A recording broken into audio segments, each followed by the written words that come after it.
warriors, foot soldiers, party workers of the People's National Party, Northwest Manchester and its environs, and persons traveling from all over, and our resident councillor from regions. Good afternoon. You know, when I got the information from Comrade Mac in terms of prepare the report. Okay, thank you. I have to zip it now. Alright. When I got the mandate from Comrade Mac to come and speak, you know, Comrade Burke took out the pen and I wrote a number of things. But there are things that we have been doing over the years as council candidates or councillors. But sometimes what you're doing on the heart and being on the road. Comrades, it is not an easy task. It is not an easy task in or at a time like this. The situation is real. It ain't no fairy tale. It ain't no, you don't have a blanket to throw over all the problems and solve the problems. And what I try to do is to ensure that Comrade Burke, I ask questions of the people. Because if they have been facing different problems over here, they might have some solutions there. Not true. So I'm just here to bring a short report on the Division. We continue with the regular trucking of water, attending the social events. We have done some road rehabilitation work across the division, and we have also come back and please. Could you come back and this man started looking around the child, and I started joining up with you to water and come back and was the head of the organization. So give me a round of applause. I took a shot the other day and come back and son. Come and get before me. I mean, I put you on his son phone and we had a good discussion. Yes, I have an envelope to ensure that I get some funding for the upcoming election also. Yeah. But what I'm getting at now, we need to stick together as a family. We need to stick together as a family. And no matter what we as councillor candidates and the councillors go here and do, if we don't have the full support of you, the warriors, the workers, of the party, we are going to struggle. We can't be bashing each other. We have had a lot of infighting and it kind of disrupt the unity. Is the time come now for us to put that aside? I have lost some valid and valuable soldiers along the way. But guess what?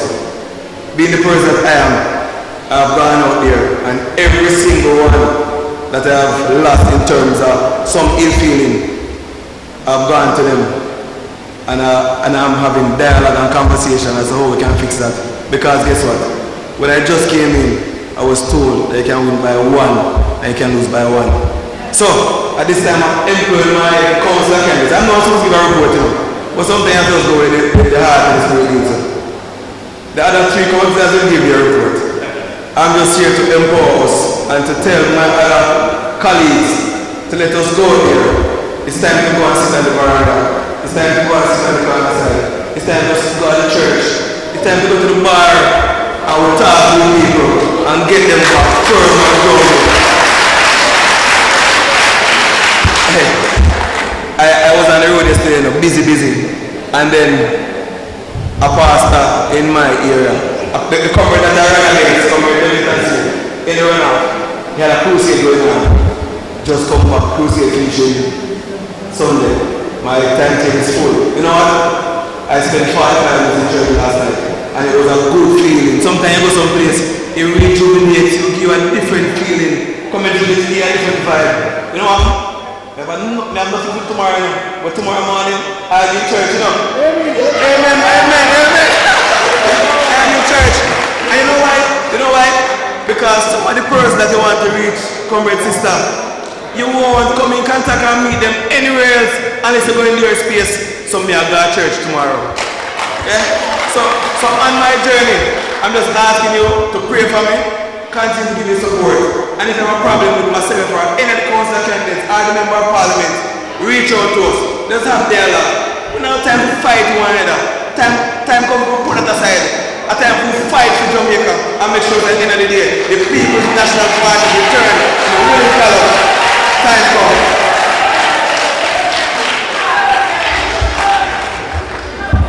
Put your hands together for comrade on the street. Next councillor, whatever them call it, for the new Division.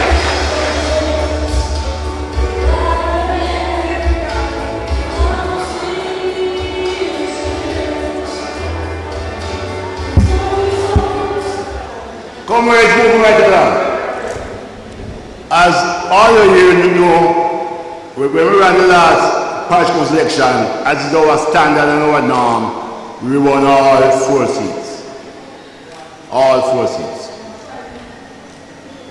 Unfortunately, one amongst our ranks never know what it meant to be a comrade. So they run under PMP banner when they don't understand what it means to be a comrade. So right now, our councillor in the Janza division does not sit in the Manchester Parish Council, but is your councillor, has been your councillor for the last 4 years, and is going to be the councillor whenever election is called. I want to put your hands together for me and welcome Comrade Divisional, councillor in waiting, the only councillor in the Janza division.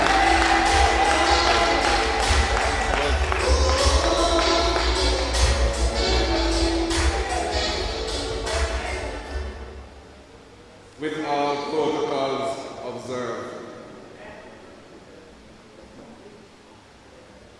PMP supporters of Northwest Manchester and PMP supporters on a whole, good evening.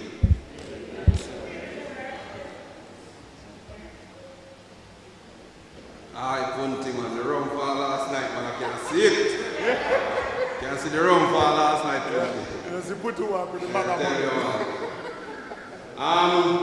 John's Hall Division report for the political year 2022-2023.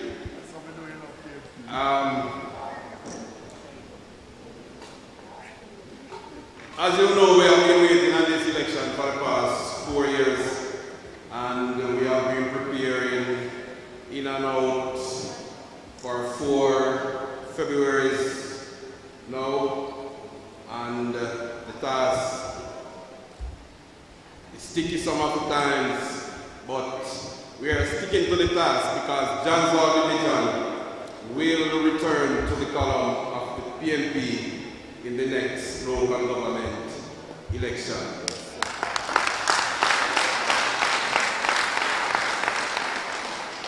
We have our monthly executive meeting every second Wednesday of each month. We have our annual conference, 24th of June this year. We had a good turnout in Huntley. We continue the fixing of the farm roads in the John's Hall Division. We did 3 last political year with the assistance of our able and long-standing member of Parliament, Michael Phillips. It is rough, it is tough at times, but the John's Hall Division is a PMP division. Amen. And there is no other division in Northwest Manchester that I would rather represent than the John's Hall Division.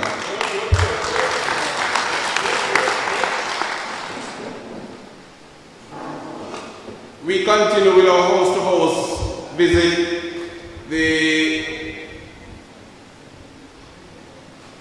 building out of our PMP list for the next local government as well as general election. And we continue, we were on the road as from a month ago, Sir Phillips, with the MP and a house-to-house visit. We started in the Janzal Division in the Holy Mountain area, and for the next house-to-house visit we'll be in the Huntley area. Just want to say thanks for the turnout, and for those who are here from the Janzal Division, the word is love.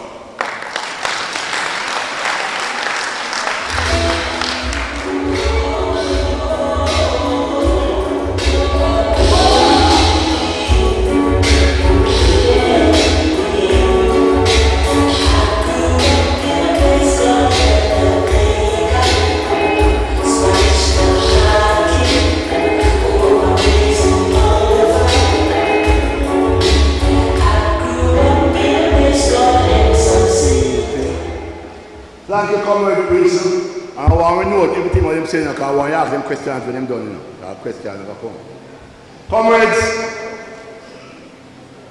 the most difficult division that we have historically is the Michael division. Most difficult.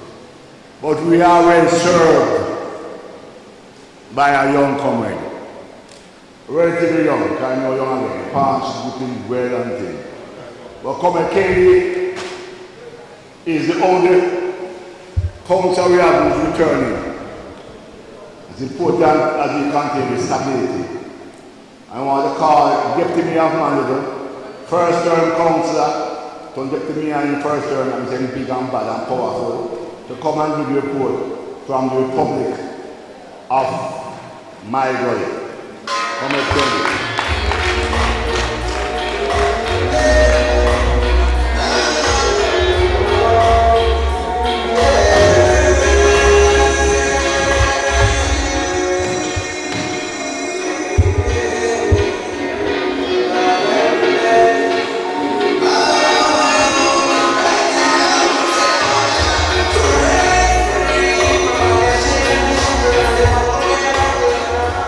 Yes, Selector, let me break free now.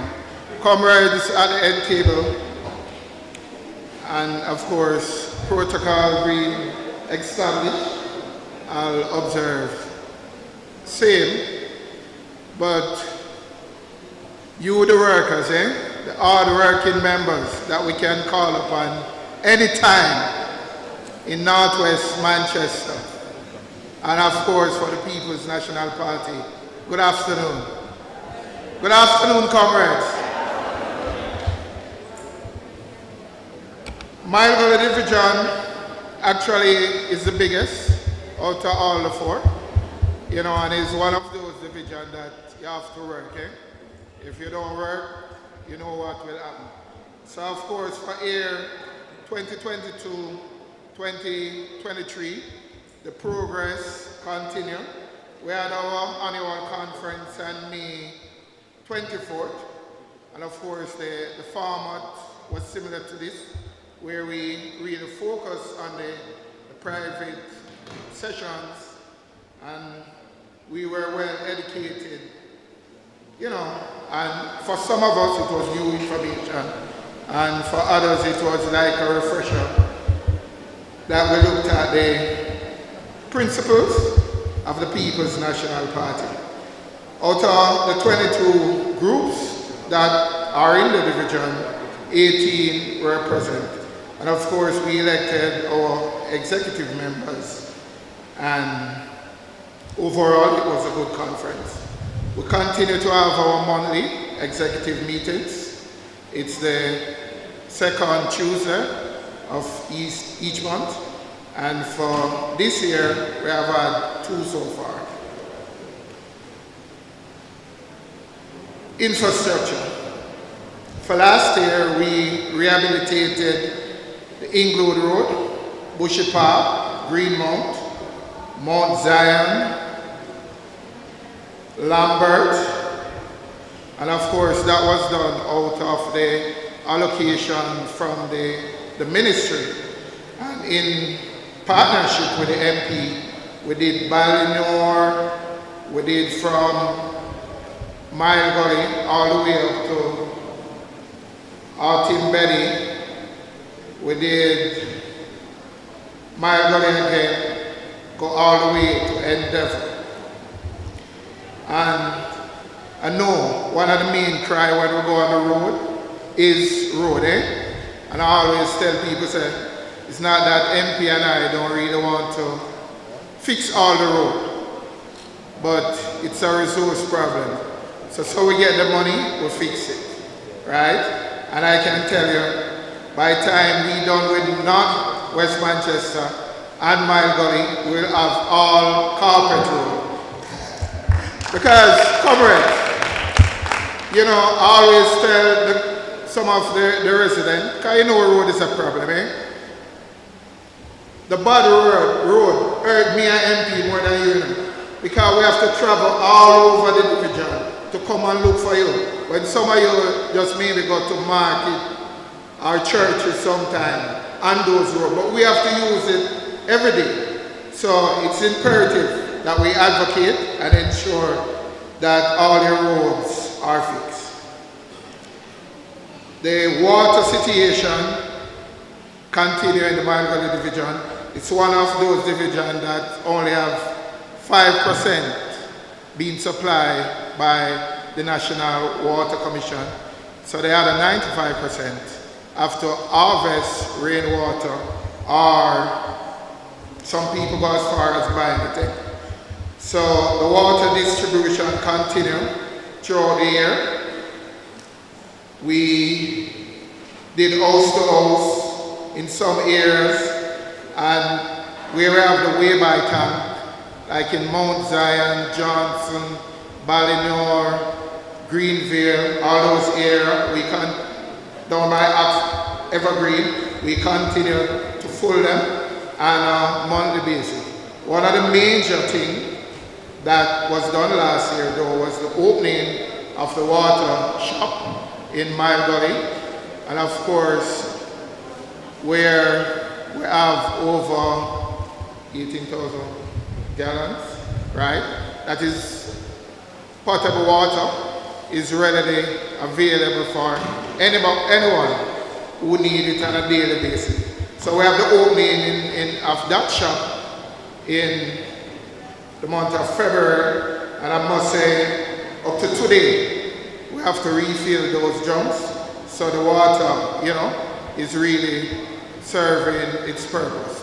It's not what we want, but in the meantime, we're doing something to help with the water problem. And of course, for the year, we also continue to distribute water drums, 400 gallon drums to needy residents, right? For outreach, the distribution of care packages continue on a monthly basis. We have a standard where we distribute at least 20 per month to the most needy, right? So that continue right throughout the year. We had a home visit where we identify some elder comrades who used to be very active, and of course, because of maturity, can move around as, you know, like they used to do. So we make it our point of duty in the Mile Valley Division to visit at least one per month, and, you know, sit and talk, and sometimes we provide other assistance. We have the breakfast program that continue in the basic school, and of course, in terms of education, we distributed over 700,000 to over 700 students. Some got bags, book, and tuition fee, as well as CSEC fee last year. Skill training continue. We're in partnership with the Bartleys Wood. We continue to train persons who are interested in general construction, carpentry, and furniture making. That have been an ongoing thing, and presently we have at least 4 constituents who is at the company being trained in furniture making. It's actually a 6 months program, and at the end of that 6 months they are certified and employment is provided for them at Barclays. So that continues throughout the year. One of the major highlights though was the Evergreen Basic School, which got certified through the Early Childhood Education Board. And I mean, that's a big thing to get your early childhood education up to the standard. And, you know, MP said cost over $4 million to get it up. And of course, in partnership with MP and I, we were able to assist the Evergreen Basic School to that standard, and they were certified this year. Comrades, we have been doing the work, and sometimes when the comrades them get at me, because we in Northwest, we used to be in power, you know, it's very, we can count the amount of time we are in power and is on the opposition side. But whenever that happens, our work become harder, MP and I, work become harder, because I know some of the comrades, well, we operate as if we are the government. We are not the government. So if them give, for example, the water shop, two were built in the division, right? The one that was done in John's Hall, through the influence of the sitting council and the labor right, they got over 40,000 gallons. The one that was built in Mile Gully, we got 18,000 gallons. And that is what we're up against in the division. So if you want us to deliver like how we used to deliver, you have to ensure that we take the government. Because when you're in opposition, there's little. It's like you're limited to what you can do, right? So I know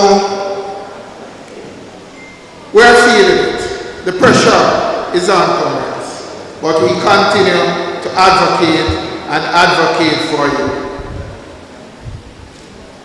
Comrade Mark said, I'm not so young, but I can tell you I'm only 51. I'm still young, and I still have the energy, and I still have the dream and the vision to move the Mile Gully division forward. I know the truth be told, comrades, some of the things and the plans that I have for the Mile Gully division, it might not be fulfilled in my time, but at least the path that I am on and the foundation that I want to lay will lead up to that greatness. So I'm just going to ask you, continue to let us support each other. Now it's not the time for us to tear down each other. Because face it, when you go there, and you are our workers, you are our delegate, when you go there and say, boy, long time I see Kennedy and him go on some way, and the labor right them hear that, or other comrade hear that, you can't go to them election day and ask them for the vote. You can vote bad note, you know. You can, but in forum like these, behind closed doors. But when we go there, make we go there unified and strong. What I have done over the 6 years in Mile Gully division, it can stand up. It can stand up. Right? So we have done a lot of things, and we have a lot of things to give God thanks and to be grateful for. Comrades, I'm going to ask you, when the local government election is called again, let us return all 4 divisions in Northwest Manchester. And if it's the general election, let us return Comrade MP Phillips to the Parliament to ensure that Mark Jefferson Golding become the next Prime Minister of Jamaica. Comrade, the word is always love.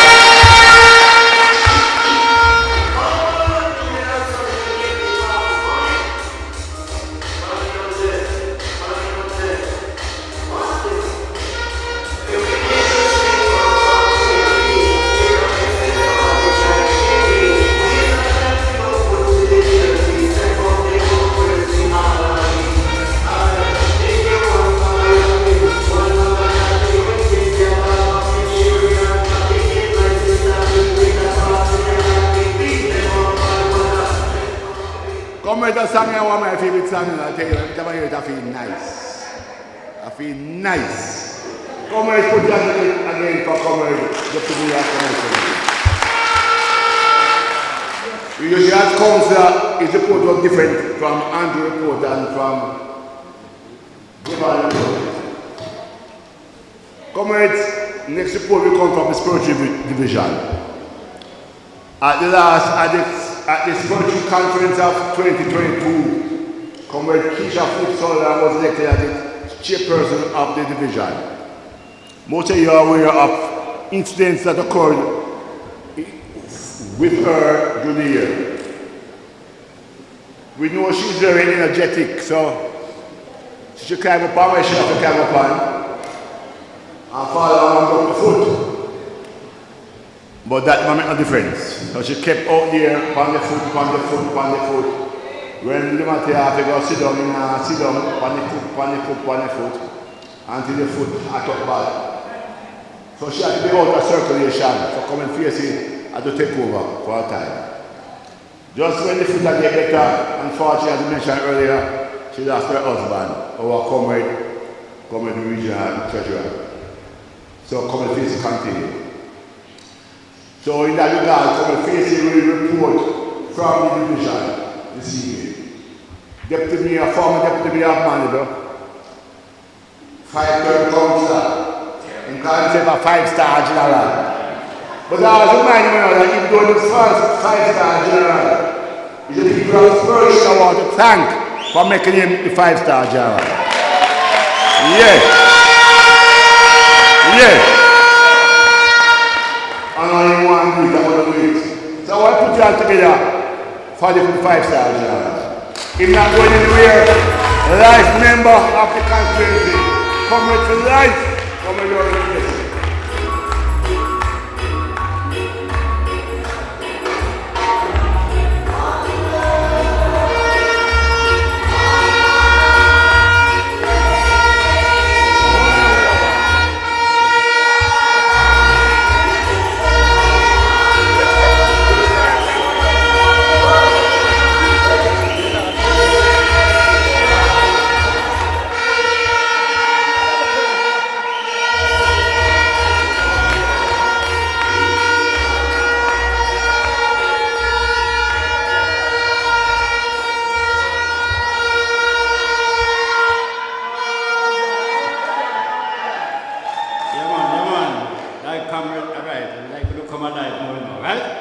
Conference, I get some vibes now, right?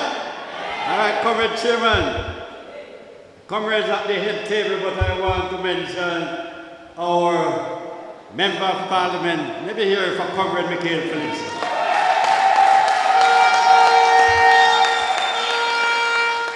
And of course, most of our young candidates who are going forward, and Comrade Jimmy, Comrade presenters and guest speaker who are at the head table. You know, my sort of things are different. You know, them wondering if I'm going to finish this afternoon, but I will finish quickly. You know, it's a pleasure to be doing this report, and I always have a little introduction that I use. I must have the Savior with me, for I dare not walk alone. I must feel His presence near me and His arms around me soon.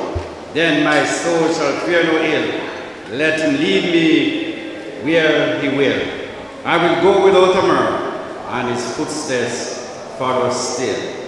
So you, the comrades and warriors of the People's National Party, let me say a pleasant good afternoon to you. It's still afternoon, right? Good afternoon, comrades. All right. And this should be my last report. I'm okay, but I know it should be the last, based on what I heard from higher quarters. So this is my last report and remarks to this conference as your councillor. And let me take this opportunity to express thanks to a number of persons. And first, let me thank God for His goodness, His health and strength throughout the year. Special thanks to my family for their support, even in times of difficulty. I know I saw our daughter here, always here to give support. Thanks also to the members of the executive. Some of you have been here from the start. A big thank you to MP Comrade Phillips for his continued support. And thanks to you all for your continued support over these many years. I will now report on most of the activities and achievements over the period. And let me first begin with our Divisional Conference. This was held on Saturday, May 27th, right here in this auditorium. Future of the conference was a workers' engagement session. Presenter was Comrade Jennifer Edwards. Guest speaker was Comrade Lisa Hanna, MP for South East St. Anne. For the election of officers, the following comrades were elected to serve for the political year. Chairman, yours truly, Vice Chairman, Political Education, Comrade Keisha Phillips Sutherland. Vice Chairman for Recruitment and Outreach, Comrade Byron Smalling. Vice Chair, Enumeration and Electoral Matters, Comrade David Baker. Vice Chair for Political Organization, Comrade Kadian Bartley. Secretary, Comrade Sharman Roy. Assistant Secretary, Comrade Abigail Allen. Treasurer, Comrade Sonia Edwards. And Assistant Treasurer, Comrade Melissa Swade. We continue to have our monthly executive meeting. This is held on the second Monday of each month. Yours truly also attended Constituency executive meetings, regional management committee meet on the REC, which is the regional executive council, and the national executive council as the council rep for the region. We also attended community meetings. Also participated in a walk in the division which was held in George Reed, and it was MP and your candidate, and we had a walk in George Reed, and this is to continue. For the Christmas work program, work was implemented throughout the division, and these works included bushing, off-road banks, clean-up drains, and beautification projects. We spent over $3 million, and approximately 500 persons benefited. For infrastructure, road rehabilitation was carried out on the Red Bank Close Road and Dunsnane Road. We also did some rehabilitation work in Confidence Avenue, which is in Top Greenville, and also a section from Lincoln Square leading to Fairfield. And shortly, hopefully by the end of this month, we are going to do some work in a section in Top Greenville and also Top Lincoln leading up to Mount Prospect. We also were able to do some beautification work, and especially in our community squares, example Lincoln, California, Fairfield Mountain, Dunsnane, etc. We also did some rehabilitation work at a breakaway in Spice Grove where the roadway was given way, and also the culvert and the retaining wall. Drain cleaning was carried out throughout the division, and we also did some maintenance work in terms of bushing. We also erected some directional signs. We also did some rehabilitation of a pit and drain up in Top Greenville. Also to mention that during the Christmas period, under the MP's program, work patching was done from section in Mount Prospect to Huntley, and also section in Hopeton. Assistance was given to the construction of a garbage receptacle in Kingston Close, and 2 1,000-gallon black tanks were installed in Pimentel Hill, thanks to Member of Parliament Comrade Phillips. And also under the MP's program, beautification work has started at the entrance of George Reed. And also to come is pipe laying from California down to Dunsnane Square, and we hope that that will happen before the year ends. So we are looking forward to that. for Labor Day projects. Paints and cement were donated to different projects. Work was done at the Mike Early Childhood Institution and the Community Center.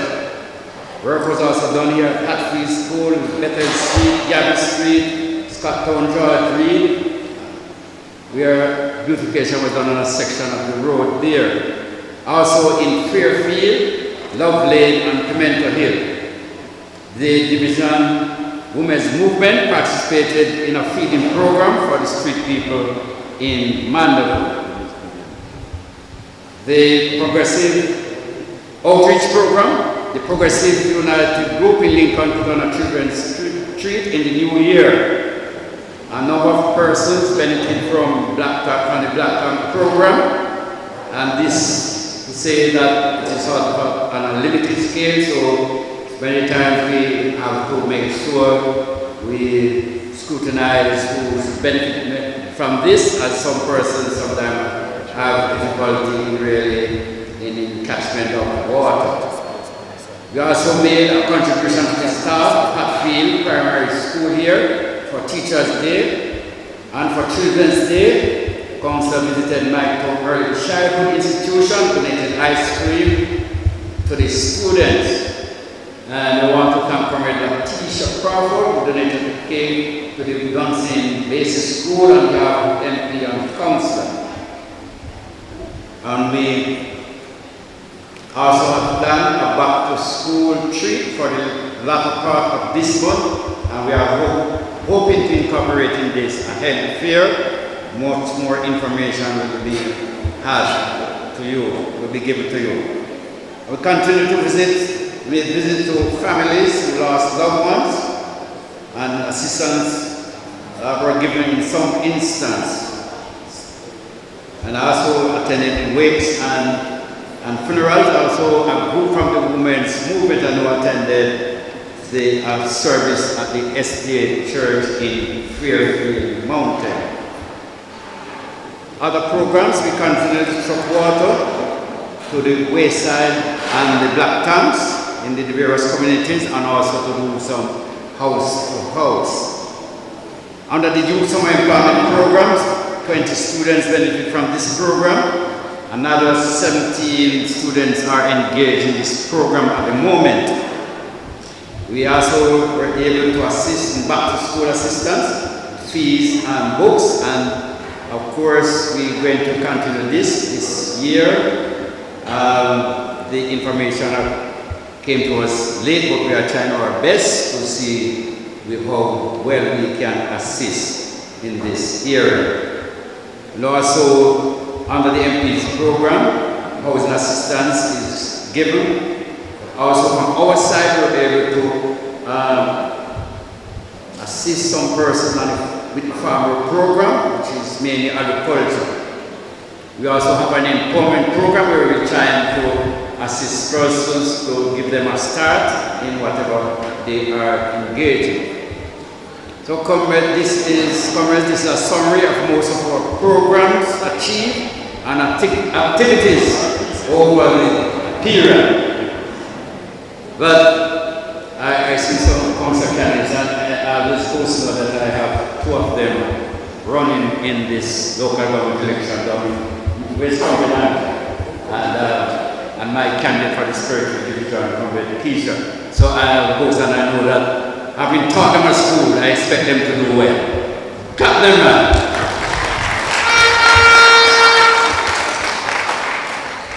Whatever has been achieved has been with the support of everybody. I especially want to thank executive workers, the groups, and all those who have supported me over these long years. I must also mention former MP, Comrade Dean Peart, and our present Member of Parliament, Comrade Michael Phillips. For me, it has been a long journey of almost 25 years of unbroken service. I can look back with pride the achievements and accomplishments of this great division. There were challenges and difficulties along the journey, but we put our trust in God and we were able to overcome these. And I must want to mention the women's movement, the women's movement of this division. They have been doing a great job. Thursday they had a prayer meeting, and I want to give them and thank them. Because we as politicians are everybody, especially in these times now, need prayers. And of course, we really want to applaud them. Many communities and lives have been transformed over the years, and I want to thank and applaud you for the support given. There is still much more work to be done, but we have come a long way. I am indeed proud and honored to be your representative over these many years. Let us continue to work together continue to work in building this great vision. And I pledge to play my part, and I want the candidate to come up here now. I pledge to continue my part by working with our candidate, Comrade Keisha Phillips Sutherland.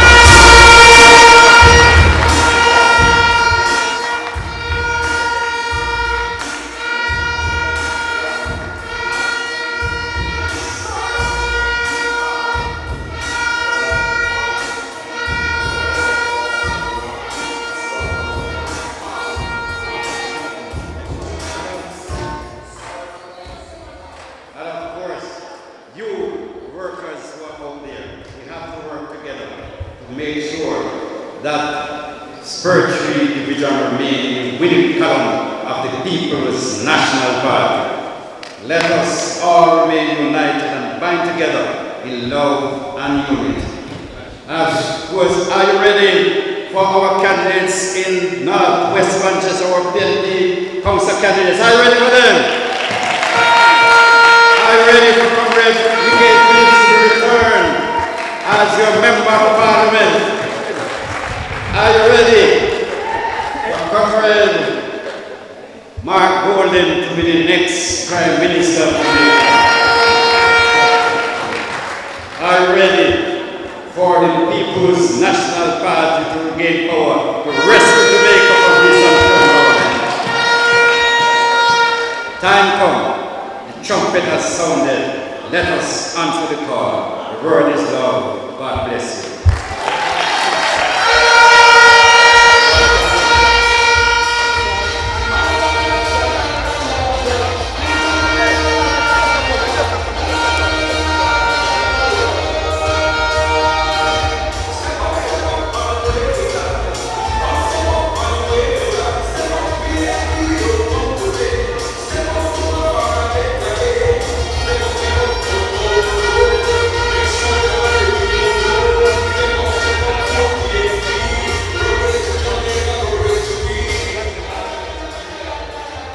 Comrades, you have heard the reports.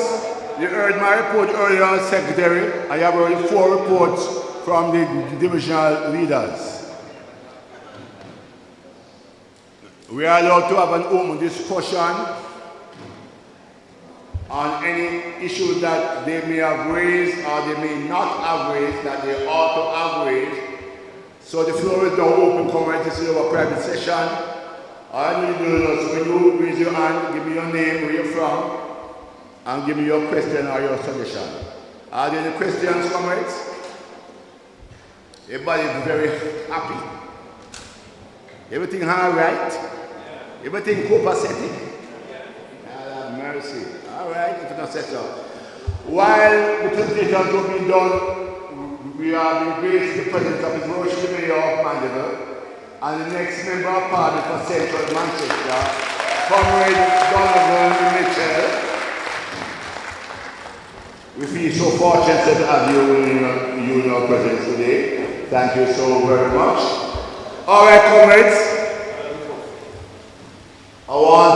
Can somebody move a motion to adopt the reports? One hand up. Move by, I don't hear your name. Who's that? I say hand in the back. Oh, Comrade Isaac Palmer, move a motion. Who second the motion? Second the motion to Rowan Kennedy. All in favor? All in favor? All in favor? All right, the motion is carried. Thank you very much, comrades. So, comrades, we'll be moving on. For those on the outside, we have added some more chairs inside because we're now coming to the educational fulfillment part of the conference.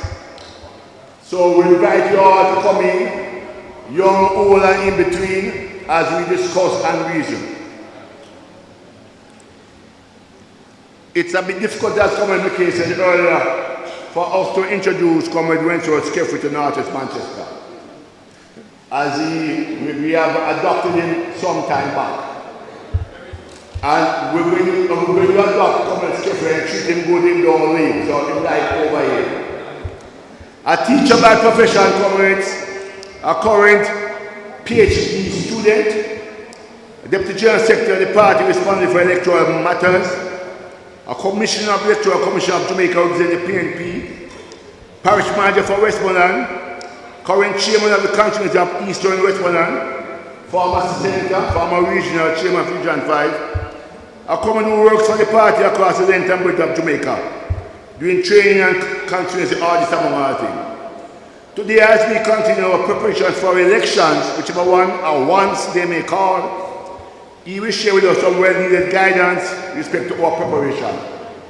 Because we believe in North that we must be continually prepared. Comrades, let us welcome our adopted brother, our own boy, Comrade Wentworth Skeffrey, to present to us.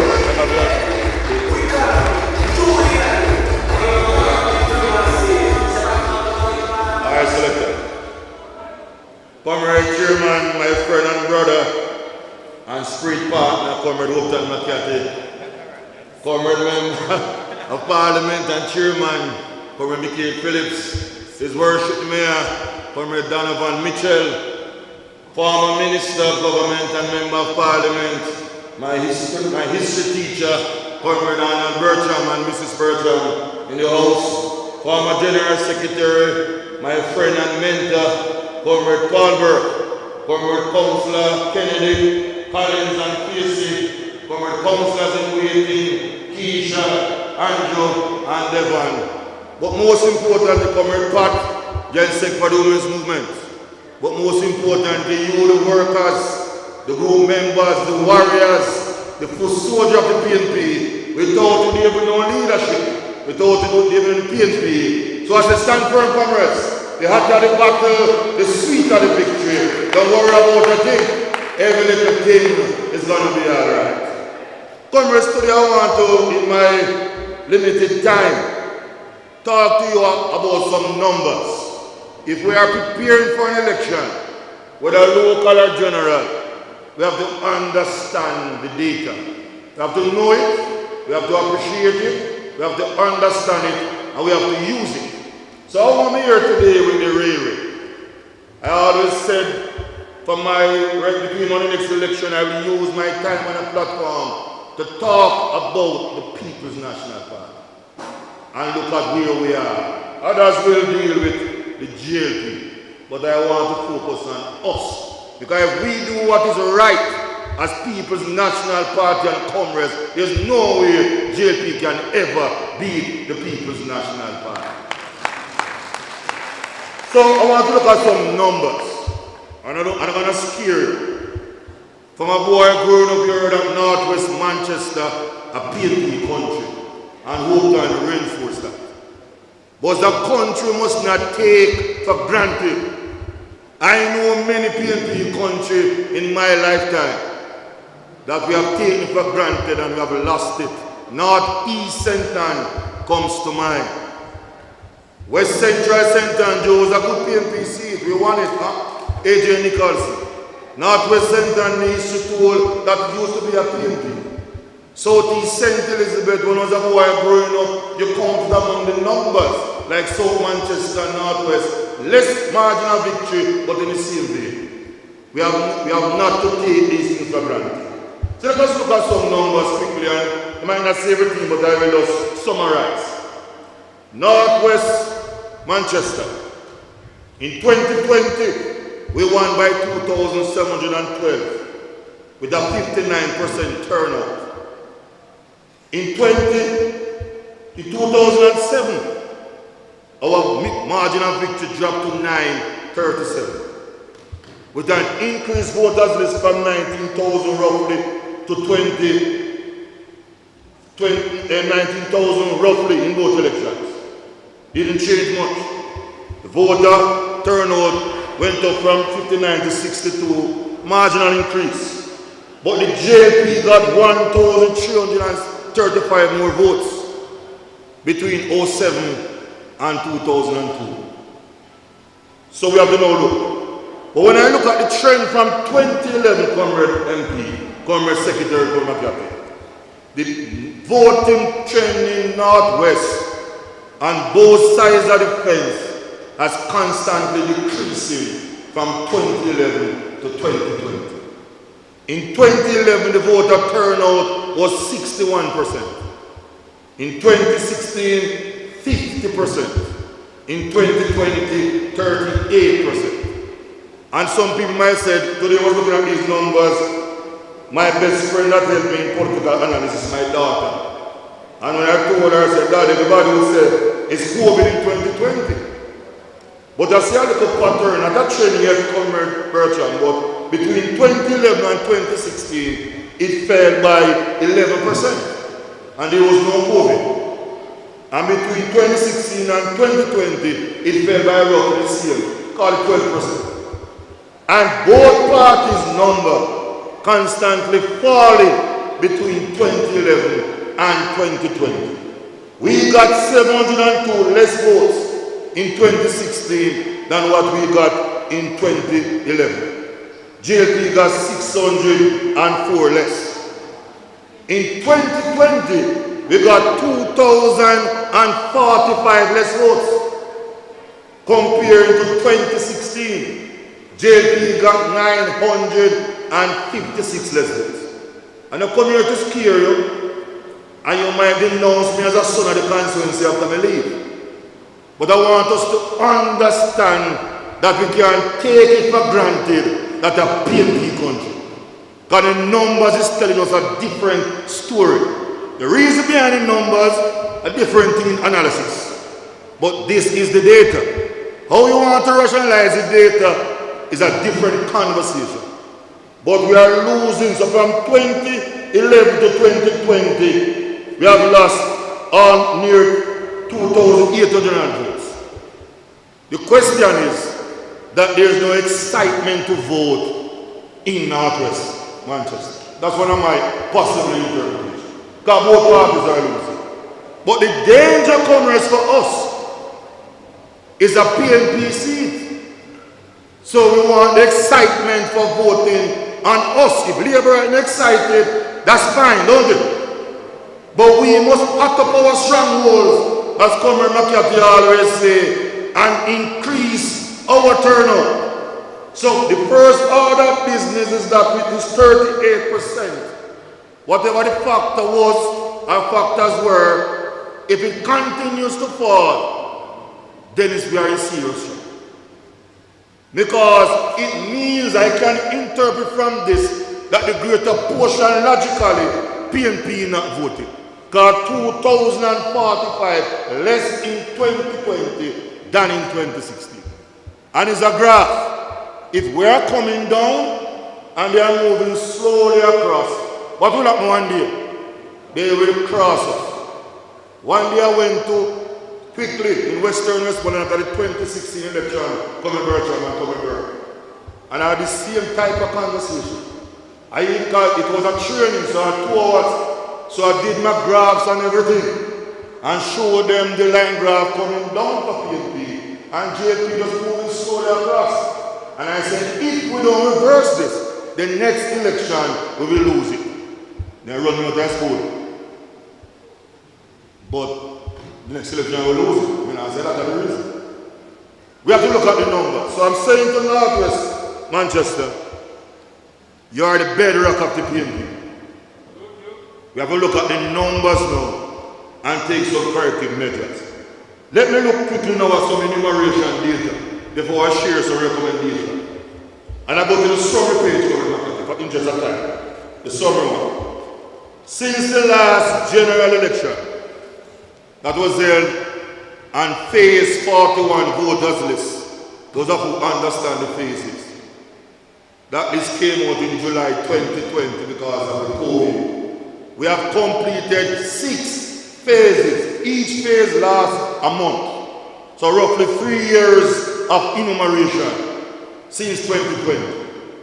And for Northwest, if you look at the numbers, for additions, new voters who were not able to vote in the last general election, you can see numbers here? Read the number there for me, those that you can see. 1,913 new people ready to vote, able to vote in the next election. And you have 580 transfers in, make it a grand total of 2,493 new people on your voters list that were not there in 2020 and are able to vote if motivated, influenced, and so desired. We have transfer out and deletions, 785. Now, what was our margin of victory in the last election again? 732. Suppose these 785 were transferred out or deleted are PNP. It means that your margin of victory is gone, don't it? This 2,493, do we know them? Because I know some are talking, I'm not cuss labor, so I might not sound sexy and bossy, but I look sexy and bossy still. This 2,493, do we know them, comrades? Suppose all of them are labor right, what do we do it? Suppose 90% of them are labor right, what do we do it? Because we only won by 732. And this 2,493 so far is a bigger number than all margins we have won since 2011. The only margin bigger than this is 2011, 2002, sorry, when we won by 2,712. So this enumeration, additions and transfers in already exceed all margin of victory that we have had in Northwest Manchester. I don't come to scare you, comrades, because I love you as comrades. And Michaela, my friend, I want to give you the data to wake us up. And it's not only Northwest want this, because Northwest won the last election, you know. So the story worse than even the others, them not never. They are operating by a deficit. So I'm saying, comrades, this 2,493, do we know them? What if they are labor rights? How will we know them? How will we know them? So, we have to know them by doing what I call, long time word, canvassing. But comrades, I'm saying to us, one challenge with constituencies like Northwest Manchester, we always focus on what is called voter preference. You know what that preference is? What's that preference? Anything we like, don't it? Generally speaking. But there's a difference in politics between voter preference and voter intention. When I travel across Jamaica, I meet people every day, and it's a scary. I prefer PNP, but the last time I voted in 1989. I prefer PNP, but we never voted. Many persons.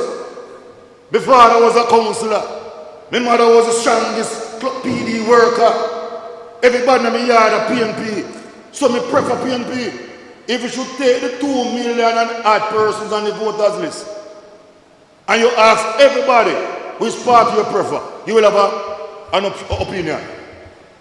But voter preference does not equal voter intention.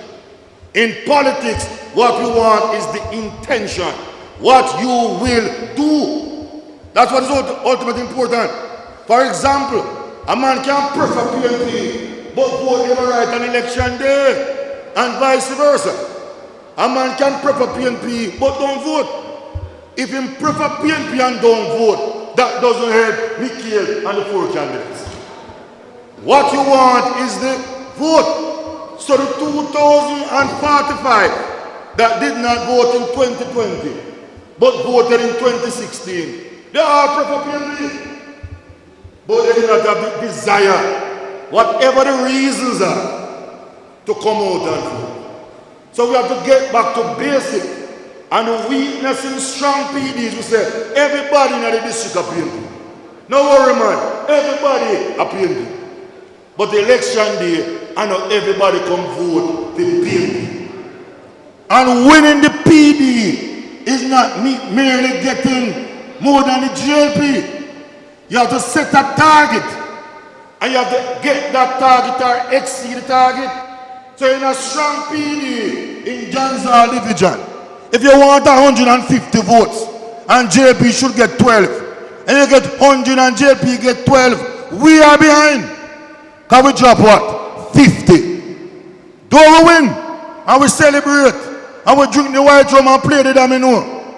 But remember they have a strong PD too. But they should get 150 and we get 12. If them get the 150, it quits out. So we have to look at the intention, comrades. Get our voters out. So I'm saying to you, how do we do this?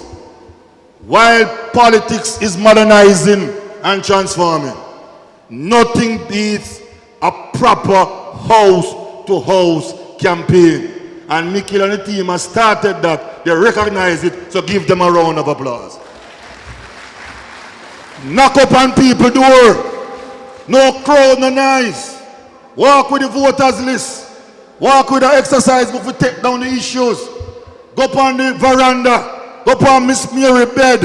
Rub the mole. Drink some pot water. Sit down on the dirty stone. And engage the people. Voter intention requires voter engagement. Having a conversation with the voters. Having a message with the voters, both local and national message. And reason with the people begging the votes. Community walks must be important to couple with the house to house. We want committed, loyal and dedicated party workers who are in it for the outcome and not what they can get from the party. Too many workers grumble too much. I never get the voucher, me not work, I me not vote. If you're the ambassador for the PNP and you're carrying that negative message, what will the voters say and do in your PDs and your community? Time come for the workers to have the fire and the passion and the belly to work on behalf of the PNP, which is the only choice to transform Jamaica. We want training and capacity building for the workers, new ones and long-time original ones. Because the more you know, there's always new things to learn or to know. And we must ensure in Northwest Manchester, we have a team, the unity, the fixity of purpose, and the cohesion to ensure we work as a team. We must always share the achievements, communicate and councillors. Type it up, distribute it, put it on social media. Let people know what we are doing in the constituency. Because some people talk foolishness, but nothing not going on. And if they don't get the plywood, that's what they mean, that nothing not going on. Comrades, let us use the numbers to tell a story. Remember, we are part of the greatest political organization, not just in Jamaica, but the Western Hemisphere, founded in 1938 to liberate the masses and indeed our Jamaica. Every time we are in power, we have transformed this country. Whether it's education, the PNP do that. Common entrance, PNP do that. Technical school, PNP do that. Free education, PNP do that. Transformation of Edna Manley, PNP do that. Build GC Foster College, PNP do that. Build brand new high schools, PNP do that. Create more space at the tertiary level, PNP do that. We are proud to call ourselves comrades. And we talk about health care, a PNP do that. We talk about land reform and housing, a PNP do that. So comrades, let us not take Northwest Manchester for granted. The PNP is depending on Northwest Manchester to be there when the roll is called up yonder again. I have every confidence that you will. But with my life, I take nothing for granted. I want to dot all the I's and cross all the T's. I want to do it from now. Because Mikhail is a vice president. So you're going to send him all over Jamaica to get at least 31 plus his to make it 32. So Mark Jefferson go in and the PNP can run Andrew Holness and the JLP out of town and continue the progress. So comrades, if you're ready for Michael one more time, when I say Michael is the power. Michael.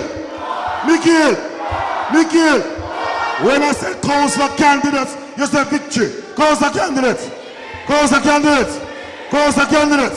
When I say Mark Golden, you say next Prime Minister. Mark Golden. When I say PNP, you say power. PNP. Comrades, stand firm. Don't give up faith. Steering on the ground. The hotter the battle, the sweeter the victory. And we soon run ballad from out of town. Love you, comrades. Yo, this is Bunchy Garden, the Viking of Soca. New time has come, new direction. Mark Golden, good vibes that he's holding. Yeah, check it. Clear the way when the big one's strolling. Hey! Ha! Mark Golden. Yeah. Huh! Mark Golden ready. We're ready. Yeah, we're ready. We're ready, yeah we're ready, we're ready, yeah we're ready, yeah we're ready, the people them ready, we're ready, yeah we're ready, we're ready, yeah we're ready, we're ready, yeah we're ready, we're ready, whoa! Look at the people raising up the whole Jamaica. Comrades, put your hands together again for Comrade Wentos Kefi. I hope we all hear the message, you know. We have to work. We have to regain, not just regain Northwest, but we need to kick our ass in Northwest. We need to kick our ass in Northwest. It requires all of us, comrades, every one of us, to do the work. But I know we are up to a task. Put your hands together for Comrade Wentworth Skefi. We want to recognize the presence of the councillor for the Belfield Division, Comrade Mario Mitchell. Welcome to Northwest Manchester, comrades. Comrades, we set the tone of the conference. That is what we are all about. Getting ready for what we have to do. The next presenter, specially invited to join us today. His name is Paul Burke. He is a comrade, plain and simple, comrade for life. He was born into PNP with his grandfather, the late Rudolph Burke, being one of the founding members of the People's National Party. He's a founding member of the PNP Youth Organization and a life member of the People's National Party National Executive Council. He's a former principal lecturer at the PNP Party School. And I see Comrade Dick Walcott up front, looking at his teacher. Traveling the length and breadth of Jamaica, teaching, sharing and reasoning. He's a former general secretary of the party, and even at his very old age now, he's an old man now, but he remains a very active member of the New Foundations group in East Kingston and Port Royal. He's the chairman for life of the party structure commission. I've been there for so long, working continuously to ensure that our constitution reflects the needs of a 21st century party. As Comrade Mickey said, he went to a good school, he went to Jamaica College. We actually shared a dorm together. And Paul can never ever be accused of being a conformist by any stretch of the imagination. He actually got me suspended once, I do for a very short time. He loves curry goat. And he's always been a businessman. And he's now heavily involved in the legal ganja business. He's a doting husband of our Comrade Party Chairman, Comrade Angela Brownberg. He's our friend and our brother. Let us welcome a socialist for life, Comrade Paul Burke. Up and running, rain or sun in the PNP party. Come in. Follow me no jet. Follow me no jet. Watch it. Say we never think but from PNP. Comrades, I have to keep it short because you want to hear from your MP, you want to hear from Comrade Arnold Bertram, you have greetings from the mayor, so I'm cutting it tight. We don't have the loud voice like Steffrey, but we have to hail up Dick, former chairman of the PNPYO. I see a couple of students have to talk about Patricia, and you know, it's the other way around. As a well-behaved student at Jamaica College, and it's hoped and McCarthy inveigle me and get me suspended. Not the other way around. Them days we know Scree Bertram, you know. Green listed because he was a black power radical. We never understand all them things there. So he couldn't really talk to us. He was under the curfew and whip warned by the headmaster. Don't contaminate, don't indoctrinate, don't talk the history at JC. So you're just knowing, hi, how you do, but you're not allowed to talk, right? So today I want to be very quick. Boy, I get bribed to come down. Hope to buy me a curry goat, so I'm kind of guilty, and it's a good curry goat too. So comrades, I want to say two quick things. At the last NEC, NEC means what? National Executive Council. The party president declared that the PNP is a democratic socialist party. The PNP is a democratic socialist party. But it went through many heads, because it has been a label for us, because socialism is first an economic system which varies, but basically the people, either through the state, through cooperatives, or individually own and control the Jamaican economy. But we're not going into that discussion today. But it's one PNP have to have. Otherwise, we're going to come preference between Coca-Cola and Pepsi-Cola. Come on, I drink Coca-Cola, you know. But when I was drinking Pepsi-Cola, I prefer cola, I prefer Pepsi. But there's no Pepsi good with the Coca-Cola. Right? So that's a preference. And PNP and GLP have looked to the young people, not we know the history, like the same some things. But it's not the same thing. The party that went further when questioned, I think I asked the question, and I was very pleased with his answer.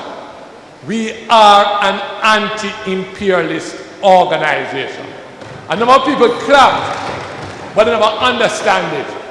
We're not going there today, we're going to tell you one word, what it means. You see Niger, what's happening in Africa? It means the PNP is bound to support that country in its fight to get back its sovereignty and natural resources from France. We're not on the fence. Again, we are an anti-imperialist party, as we have been throughout all our history.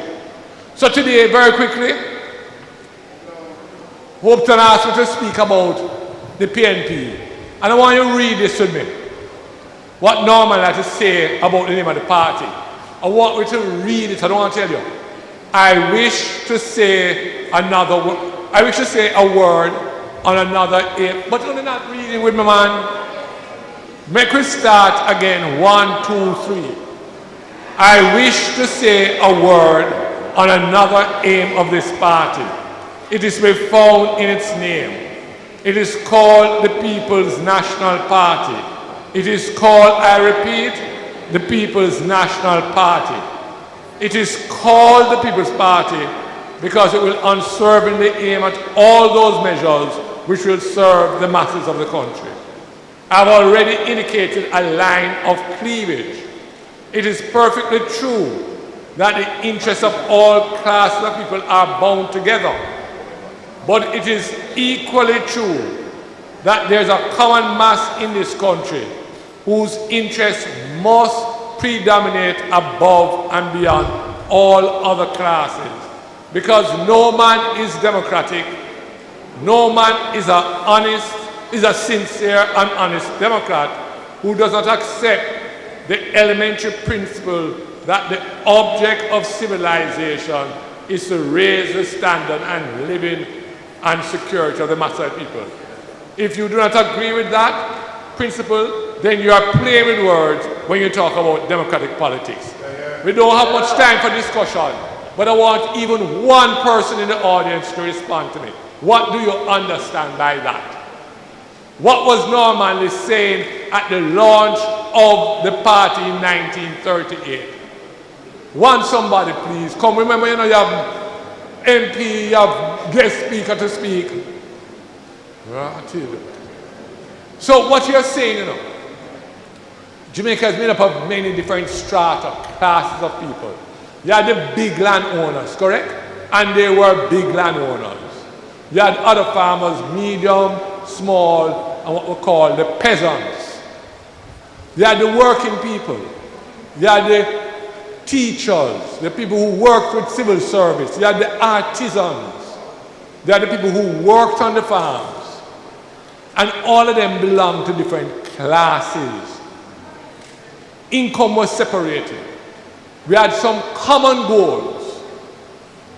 But the majority of people, the African people who lived in Jamaica, who we call Jamaicans, but they came out of Africa. They were the ones who were not having the education, not going to school, never have good housing, never have land, never have running water, never have electricity, never have good proper health care. So Norman is saying that the interest of that class must predominate above all other classes. That is a fundamental principle, core principle, that the party is a people-centric party. And that is something sacrosanct. We have sometimes zigzagged away from it, but most of our history, we have held true to that.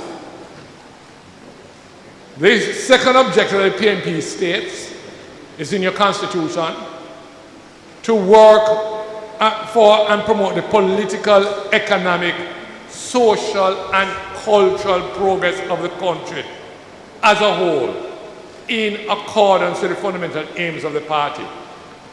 So we talk about the political interest, and that was represented in 1938 when some people from the Jamaica Progressive League and PNP leaders and people fought for universal adult suffrage, which came about in December 1944. Meaning that everybody over age 21, man or woman, Seventh-day Adventist like Scree or Roman Catholic like my father, was given the right to vote, right? Regardless of color or class. Why is it important? I'll stop for a minute. Prior to that, you know, it was about 60,000 Jamaicans could vote. You had to own land, you had to own property, or you had to pay tax. Them dropped the bicycle tax, so you used to pay tax for a bicycle for 9 and 6 pounds to keep out the masses of Jamaican people from voting. So them couldn't get no vote. My grandmother told me that my grandfather bought her a bush radio where it was 12 shillings a year tax. So she was allowed to vote as an owner, as a taxpayer. Now don't laugh at 12 shillings, you know. People that work for pittance on the sugar estate, so they work for money. Right?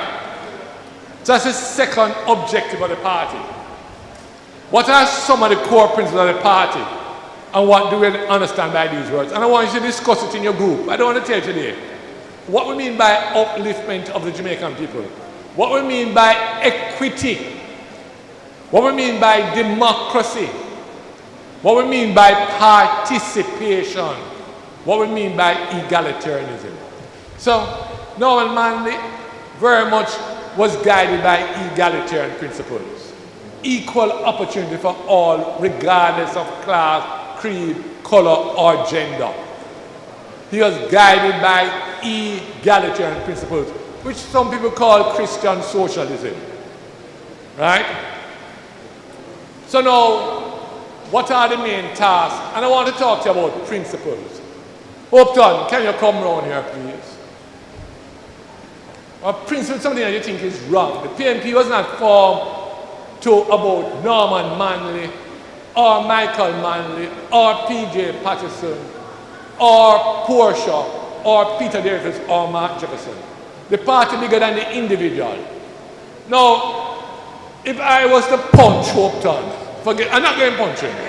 Just punch him for getting me suspended some 50 years ago and spoil my record. That would be wrong, correct? Yes. By using aggression and violence to solve a problem. Don't you agree? So what is the principle involved there? That we should not use violence or force. We should not initiate violence or force. Now, Upton, you push me. Remember, I never push you hard. Just minor. Just minor. No. Because Upton are your friend. You don't see nothing wrong with it.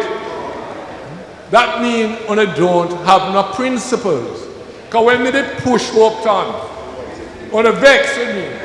But because Upton come from here and is a secretary, and Upton put, I don't know so hard and push me, even push me harder.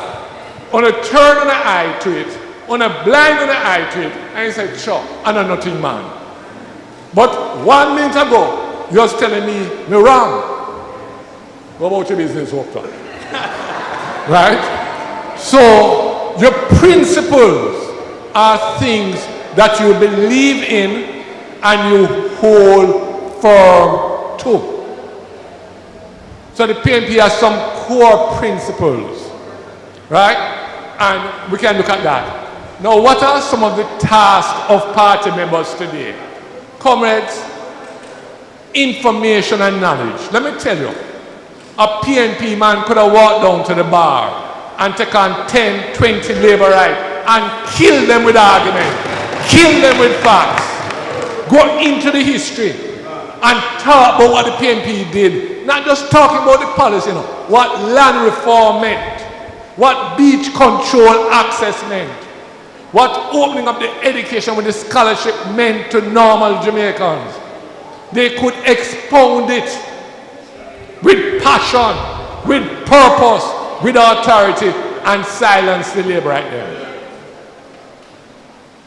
So the first thing we need to do, comrades, may I tell you, the video them nice to watch on YouTube, but you have to read. May I tell you, you know, I went to a divisional committee meeting about 4 months ago, and they said, don't understand the party message, and I said to them, how many persons listened to the party president in Parliament, his budget speech?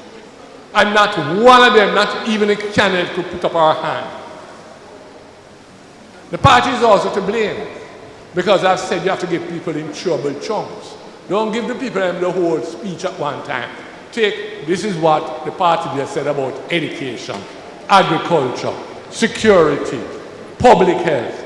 So the party also has to improve. But comrades, let me tell you in here, if you are leaders, and all you inside there are local leaders, you are local political leaders, you have to read. The PNP was a reading party, and I'm emphasizing that because everybody can make video, you know, and not everything from video is absolutely correct, you know. And we have been falling into the trap that as we go is video. We have to read, comrades. Promoting the party, its principles, policies, and programs. Now I'm going to tell you something you say. You have to connect the dots. People don't want to hear what the PNP did 10, 20 years ago. They don't want to hear that, the young people. But you can connect the dots. The other day, I see Tufton talking about the National Health Fund is the greatest thing that happened at keeping the health program alive. But right to the PNP leadership about it, you know. Connect the dots. The reason why you're getting your grandmother getting her blood pressure tablets cheaper, this happening, that happening, is because of people-centric policy. More than 400,000 Jamaicans, their families have got benefit from National Housing Trust. So you can't just say PNP form National Housing Trust. That don't mean nothing. You have to link it that most Jamaicans never owned a home, a wood home. never have running water and a proper bathroom. And his National Housing Trust that has been improved and improved. Right? That has done it. So you can link the things, connect the dots between the past and today's progress. Okay? Comrades, the first task from your group is what? Read the Constitution, recruit men. Look in here. We need to say, let me tell you, my vote is as important as the 18-year-old vote. Can count one in the box. But my vote won't be here as long as the 18-year-old vote will be for the future. We need to see the young people recruited and brought into the party. The only way a party can grow quantitatively is by numbers. Now, let me tell you about political education. We have to rate the Jehovah's Witness them, you know. We can't join them. But them not stop giving out them watchtower and them Bible. Right? And them talk. May I tell you, you know, Comrade Bertrand, make a mistake in the 80s, you know. But they appear some cheap print for drum there. And some Jehovah's Witness then knock on the door. I'm going to invite them in my house. Give them water, give them a fresh. Gee whiz. They're going to take a set for me. Not to run them out and say, no, come back here. Right? The Bible said, dust off your feet, can not kill me. But that is how they win over their members. That is qualitative development, you know. Right? That is what they had. When you do the political education, it is qualitative development. You build your own capacity, your own confidence, your own ability to talk to people. What comments can we talk about voter engagement? It's not to say that JLP and to cuss people, you know. It's to reason with people. Because the cussing politics done, you know. It's conversation, it's reasoning, it's points. Leadership training. There's a time, you know, almost every PTA head, almost every Citizens Association head, almost every JAS head was a member of the People's National Party, you know. They got their training. Because Buster did that all them have some branch meeting. They never developed the chairmanship and the secretaries and them thing there. So when PN people went to these meetings, weren't being tribalist, you know. The people said, yes, we want Comrade Skeffrey, we want Comrade Bertrand, we want Comrade Mitchell, we want Comrade Philip. Because we were the ones exhibiting leadership. So, we have to do the leadership training. Comrades, you see the community activism, you can't be a good PNP leader and you're supposed to go PTA, you're not there. You have Citizens Association meeting, you're not there. You have community activities, you're not there. You have Labour Day activities, and because you're not the PNP, you put it on, you know, show your face. We need to be community activists, comrades, the PNP. Electoral work, I won't talk about that because Comrade Skeffrey has told you the critical importance. Inside here, comrades, we can say we are PNP country. But may I beg you, people resent it when you go outside and say, oh, this is PNP country. Because you're taking them for granted. And people don't like that. So we have some traditional, strong PNP constituencies. And turnout has gone down, but also the PNP vote has gone down. And I want to tell you, PNP is going to be challenged unless it has a strong, dynamic youth organization. And that is where one of the big flaws is. And finally, comrades, your personal development. Your personal development. I remember when I was in the wild, we could have called meetings every day of the week because people were available at 5 o'clock, 5:36. We have a Rockford Youth Council. And a couple of years ago, before rain washed out the Sunday meeting, and we tried to call a meeting the Monday afternoon, the Tuesday, everybody have different classes I go to. But here what happened? I just remember them I talk about, you know. Because the man was available every day, you know, Comrade Bertrand. But when them say, no, them have class this afternoon. I want people, there are online courses, modules, free of charge, We have started, and I will share it with your comrade, Makati, the Region 3-1, time management, event planning. They are free of course online. And you go through it, right? You have 1 hour modules. The PNP is about to start its Google Classrooms. It is going to be compulsory for all new members, but anybody can participate. In other words, people coming into the party today, 4 modules already, only the last module, voter engagement, is still being worked on. So anybody can participate, but it's compulsory for all new members. Comrades, we should have had a discussion time, but we are behind time. Time come, thank you. Our politics time. Put your hands together for Comrade Barber. Mr. Crawford Manifesto. Knowledge is power. So Grandpa Happy Vice Adopter. Cause from me a boy, labor rang a wicked, and now me a 103. Then wicked same God Almighty way. Comrades, I hope you learned something.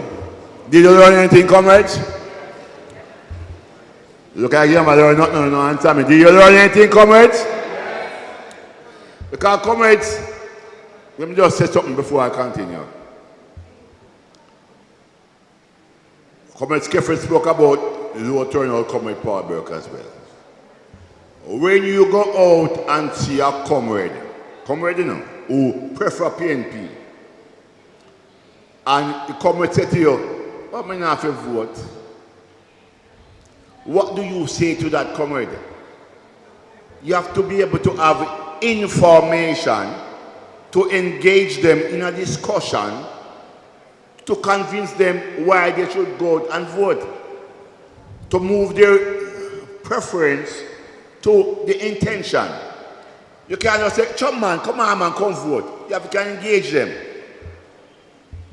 And that is the reason why we have had these 2 presentations so far. Welcome, Comrade Regional Secretary. I didn't see you. Respect, Verna. That's why we had discussion. And I was saying to Comrade Andrew beside me, I really hope that we had some more of our candidates across the parish and the region taking it in. Because the best canvasser, Keisha, for you is you. Come and see, the best canvasser for you is you. So you have to understand. And 2 of the comments I said earlier, you have people who was PNP yesterday and are PNP again. Some say they are independent. Now, if you understand what PNP stands for, as Comrade Burke share with us, I hope you have gained an understanding. PNP is fundamental. Like when you build a house and you build with rock and steel, it's not today, tomorrow business. PNP for life, because the foundation. It doesn't matter who the leader is. PNP for life, comrades. Thank you, Comrade Burke. I am so glad I was able to influence you when you're in school, keep you on the right track. Thank you so very much. And I'm glad that you enjoyed the curry goat. It's come from Comrade Keisha's area, so you can friend up Keisha. When she come down, she walk with a little pastor for you. Thank you again, Comrade Paul Burke. Oh, Comrade Pats, sorry. Yeah, man.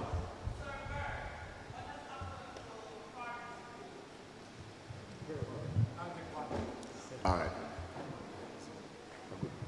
So, Comrade Pat, and I'm glad I met you again today, and she was a level 1, level 2, level 3 student, Comrade Bertram. In that thing, you are part of the initiation, the Vernon Arnett Party School that started in '83. It's going to change the form and format. But we are doing a lecture. We have wanted to have done it some years ago. An annual Vernon Arnett lecture in each of the party school areas. And we'll probably have to try and do our own in October or November. But thank you for raising it. It is not dead. It needs to be resurrected. And it was a critical part of the rebuilding process of the 1980s. And if I may also add, Sister Pat, under the leadership of Comrade Skefford, in Region 5, we had it for about 5-6 years. the party school. Right, under Comrade Skeffy Water and Comrade McKay Wash. And Comrade Andrew was a student, Comrade Kennedy was a student there also. So we did have it. And our intention, we tried to start it back in the constituency, but it didn't take off. But it's something that I think we have to do. And I hope Comrade McKay will engage me on that in this podcast here. Because I tell you, knowledge is power. And I feel the power, Dick. I feel the power. Thank you again, Comrade Burke. Thank you, Sister Pat, for the question. Comrade for life, I know that. Or I don't see you. PNP for life. Your neighbor string cut from PNP. Comrades, any other issues, any other questions? Moving on. Before I go further, I just want to recognize in the audience one of my PNP sister them. Coming out of Southwest St. Catherine, the Divisional Secretary for Old Harbour North, Comrade Meshika Cassidy. You can stand the man, you're going like this thing. And I saw Comrade Geddes earlier. Oh, you're vice chair. But she's also the campaign manager for Comrade Adrian Samuda, council candidate. And I will be spending some time with her on Tuesday evening. And I don't need any curry goat like Burke. I come in straight. Okay. Respect. Comrades, thank you much for your attention so far. The last item before we go into the excitement is the election of officers. Is what that Mr. Yoga? Comrade Cadian Bartley, welcome. Welcome. When I ask for you, you're still at the beach having a good time. Comrades, as Comrade Michael had said, and as I said in my report, this political year is election year. Comrade Mark Golding has told us in no uncertain terms that if they attempt to postpone election again, we're going to court.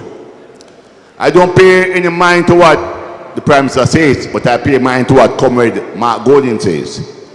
So in that context, comrades, we are pivoting our constituency organization to a focus on campaign mode, taking all 5 seats, whatever ones they call. So in that context, comrades, we have made a decision which we're going to propose to you, that our council candidates do not take up any official position as officers, but they are members of the executive, and that we fashion a smaller officer corps and work assiduously towards election mode. It's a recommendation that we have shared. Comrade Skeffy, Comrade Michael and myself have been doing some audits, Comrade Verna, and we have been sharing that in Southeast, Southwest. Get the local government candidates know that we're going to ramp up the thing to focus on them divisional and the campaign organization. And allow, because a lot of times when you give them vice chair of this vice chair, that they get distracted because they can't do so many things. And we want victory, not those are all the victory, but big victory. So, Comrade McKay is going to come with the officers at a meeting. I wasn't there, so don't think it's me do it. And Comrade McKay is going to come with a resolution for your consideration of a team to carry us forward into the next political year. When he presents the resolution, we're going to ask all who are in favor and who are against. If there are anybody against, then we have to hand it a different way. So comrades, put your hands together for comrade. I'm former chairman, because all positions are now gone. He's no longer the chairman. He's just like all of us, ordinary. Comrade.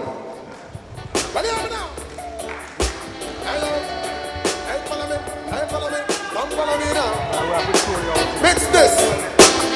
Now, oh, I'm on the rush them like a pit bull. Mix with the ratting, tap them like a rifle. Mix with the shotting. Yes, comrades. Comrades, before I move the resolution, I want to just recognize one of our youth parliamentarians here in the parish of Manchester, Sabrina Barnes. Stand up and let them see you, Sabrina. So she is serving this political year as youth parliamentarian, as one of the 4 in the parish of Manchester. So welcome in joining us in our public session, and that you can understand what the political organization is about. Comrades, I declare all positions vacant, and the resolution that I am putting to the conference for this coming political year,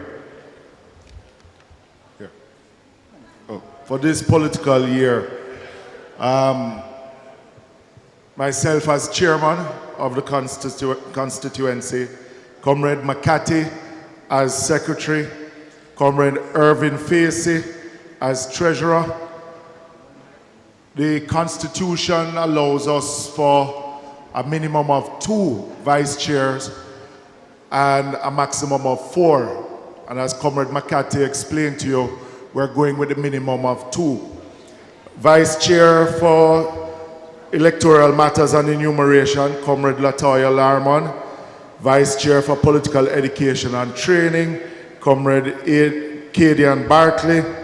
And the 7 elected members, Comrade Devon Wilson, Comrade Keisha Phillips Sutherland, Comrade Andrew Smith, Comrade Rohan Kennedy, Comrade Berkeley Hepburn, Comrade Damian Salmon, Comrade Latoya Clementson.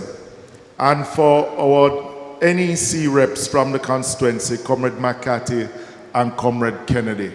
So I'm putting to the conference that this is a slate going forward, or the executive going forward in the upcoming political year.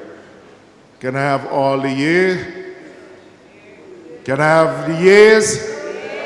No man, I don't sound convinced. Can I have the yeas? Are there any dissent? Any no's? The yes have it. Thank you very much, comrades. Thank you, comrades. Comrade Phillips. And can I ask to join? Comrade Chairman, could you stand for? Can I ask the team to come forward?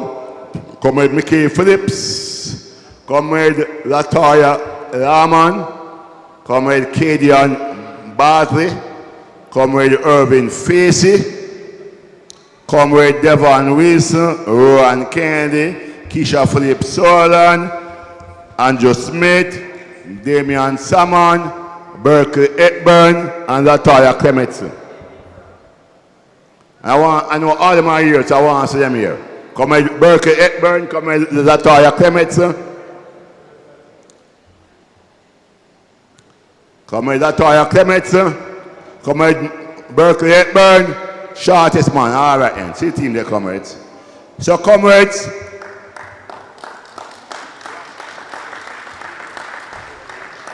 this is the team that will lead you forward. Oh, yeah, you have to put the ladies in between. All right, yeah. This is the team that will lead you forward. And although we don't have gender equality, we have 4. So I think we start off quite good. Put your hands together, comrades, for a team that will lead us forward. Thank you very much, comrades. And we'll be meeting very early to plan the way forward. Thank you again. Blessed love, heart of love. Selector, give me something, because we'll start the meeting now. PMP, we put a broom. Where the PMP them there? Everybody, give me the fist, give me the fist, give me the fist. And in the ear, make we sweep with bad mind, make we sweep with the thief in crime, make we sweep with the false promise. Yo, Bunting, get your push broom. Peter Phillips, get a broom. Yo, Julian, get a broom. Mark, everybody MP, slave. Bunting, slave. Nathan, slave. Julian, slave. Mark, slave. Peter Phillips, slave. Angela, slave. Ian, slave. Paulwell, slave. Azan, slave. Luther, comrades on the outside. Comrades on the outside, we have space inside. We're going to turn off the light outside and make rain fall outside if we don't come inside.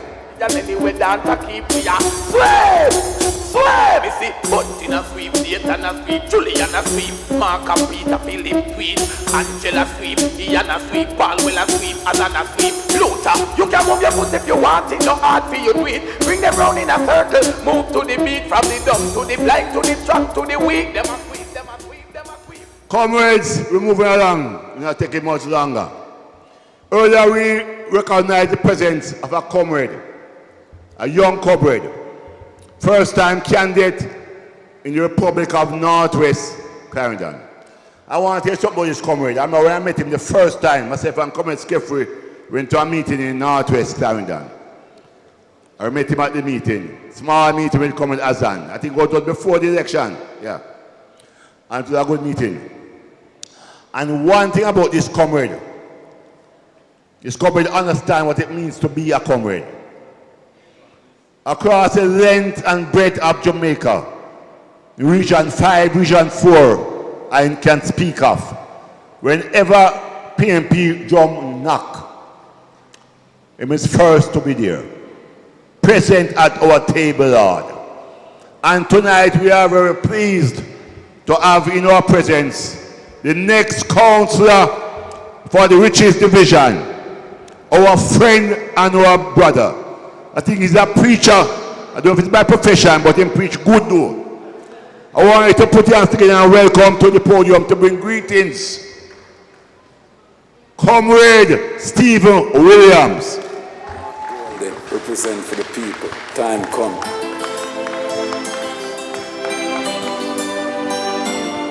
Yeah, Mark Golden. No, you know nothing with you. If you're not showing no progress, man figure through life without no stress. Be friends with some people, that's hopeless. Comrades at the head table, comrades all, a pleasant reaches division. Good evening. Comrades, let me tell you, I'm a comrade from the womb, and I will be a comrade to my tomb. Let me tell you again, I am a comrade from the womb, and I will be a comrade to my tomb.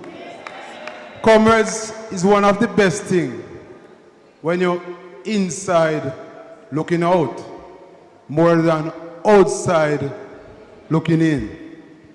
Northwest Manchester have an MP. He's on the inside. Northwest Manchester has 3 councillors, because one jump ship. Let me tell you, the next election, whether it's the local government or the big election, let us remain on the inside. Comrades, as I sat and listened very carefully, one message preaching from this conference started. Northwest Manchester must not lose anything. Let us gain. And comrades, my constituency, sorry to say, Comrade Phillips, but we have Comrade Azan, one of the most hard-working member of parliament. And I can assure you, the next election, Comrade Azan will be our member of parliament. We have 4 divisions currently. 2 occupied by the GLP, not for long. 2 by the PNP. I have a sitting councillor. When our election call, all 4 PNP councillors will head to 7th Road, Maypen. In everything we do, I can tell you, put God first. In everything we do, put God first. Our steps are ordered by God. Let us follow the Master. Indeed, I want to see Jamaica have a PNP Prime Minister. That PNP Prime Minister is no other than Comrade Mark Jefferson Golding. Comrades, the PNP always have plans. And the only way we can execute our plans is by having the leader. So therefore, let us all come together and work towards our goal. Thank you very much, comrades.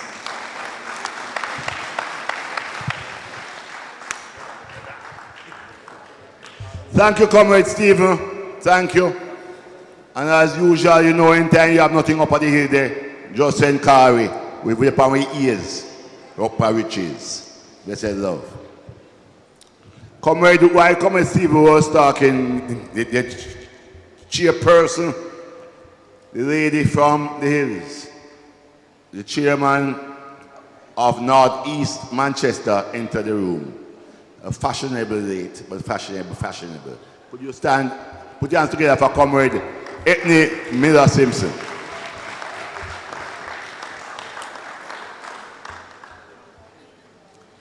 Comrades, this is the greeting section. And when we say greetings, we don't say speeches, we say greetings. Right, Comrade Pat? Greetings. And like our Comrade Ethne was standing up though, you could come to bring greetings. And Comrade Ethne, put your hands together for her. The candidate for Northeast Manchester will bring short greetings on behalf of Northeast Manchester.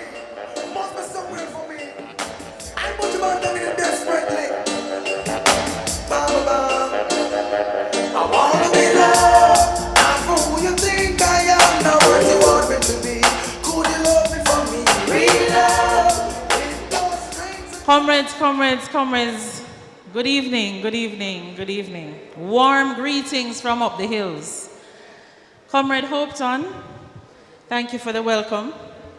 And I acknowledge our MP, which I share with Northwest. Notice I said our MP, because Comrade Michael doesn't only belong to you, he belongs to all of us. Comrade Paul, Comrade Bertram, Comrade Skeffrey, good evening. And comrades all on the platform. I bring you greetings from Northeast Manchester, and Comrade Hopeton said I'm to bring short greetings. So I'm going to try to make this short. Today, to be honest, comrades, I read an article on my phone. I think it was a TVJ news item, as well as it was in the Gleaner.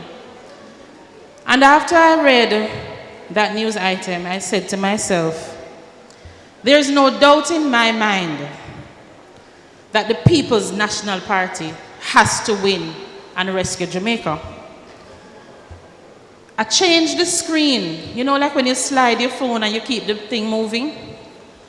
And no matter how many times I move the screen, every headline that I read gave me great concern. The one this morning about security concerns, the high-rise building meters from Jamaica House. And I said to myself, really and truly, it sounds like the building just grew out of the ground. It sounds like nobody never approved the plans. It sounds as if to say the Prime Minister was not going to work every day and see the building. Because there's no way that a building could just surprise the whole government like that. I said to myself, is that the only issue that we're facing in the country? Is that the only headline that is bothering us? And the answer is no. Because I'm sure we saw where Comrade Michael had to speak out last week concerning what happened at the airport, and to start asking some questions as to why this is happening in the country. And when I look in the audience tonight, just like with the EOJ report or the enumeration report, Comrade Skeffrey, where it is 51% women who are voting, I see more women here tonight than men. So the headline last week of that little young lady, that young 15-year-old girl, distressed every single woman in this country, and it distressed every single Jamaican in this country. So tonight it's kind of hard for me to be bouncy and lively with these kinds of headlines. And it is telling me that the time really come for us to ask this Prime Minister what is going on. And the time really come for us to ensure that we vote out this government and put in a government that is caring of the people of this country. Comrade Hopetoun, I'm going to satisfy you and I'm going to say in closing. So comrades, we don't have to ask and we don't have to wonder. We know what we need to do. We know that time has come that we have a new Prime Minister. And the only Prime Minister we are going to have is Mark Jefferson Golding. Blessed love every single time, comrades. Oh, what a night. Like a comrade, and all night is well spent to move along. When you're wrapped up in my arms, dancing to a reggae song, feel good, feel good, I feel good. Comrade, I plan to call Comrade Mario Mitchell to bring greetings, but I decided against it. Since Comrade Donovan is here, and Donovan is his boss. So we're moving along, and I want to invite to bring greetings from Central Manchester, which is the constituency that we border on, a constituency that we Northwest have a vested interest in, because Central Manchester covers the town of Mandeville, and when I like go on Mandeville under GLP town. So we put in our bets on Donovan to take it back for us. So I want to put hands together, boost him, make him feel good as he brings greetings on behalf of Central Manchester. And again, comrades, we have seats inside, so everybody in here bathe and smell fresh. So you can come inside. Put hands together, comrades, and give my tune to my friend and my brother. I'm actually a partial resident of Royal Flat. My favorite drinking spot is there. Welcome, Comrade Donovan Mitchell. And the feeling is laid back. Palm tree grove, rent so low, don't you know? I'm working my way back. Comrade Chairman, Comrade Hopetoun McCarthy, Comrade Chairman of the Constituency, Comrade Michael Phillips, distinguished comrades at their table and in the audience, boys and girls, good evening. I really didn't plan to speak tonight because I really come here and scared for no hard feeling.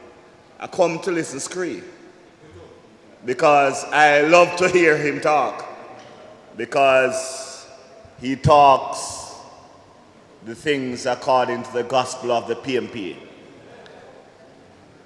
In church, when they say greetings, you can't just say greetings and sit down, But I went to Southeast Clarendon and them say, time come.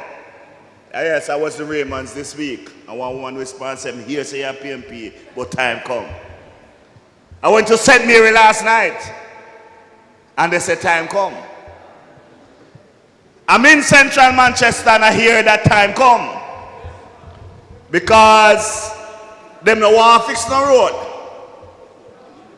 Them want to look like nothing going on in the Manchester Parish Council.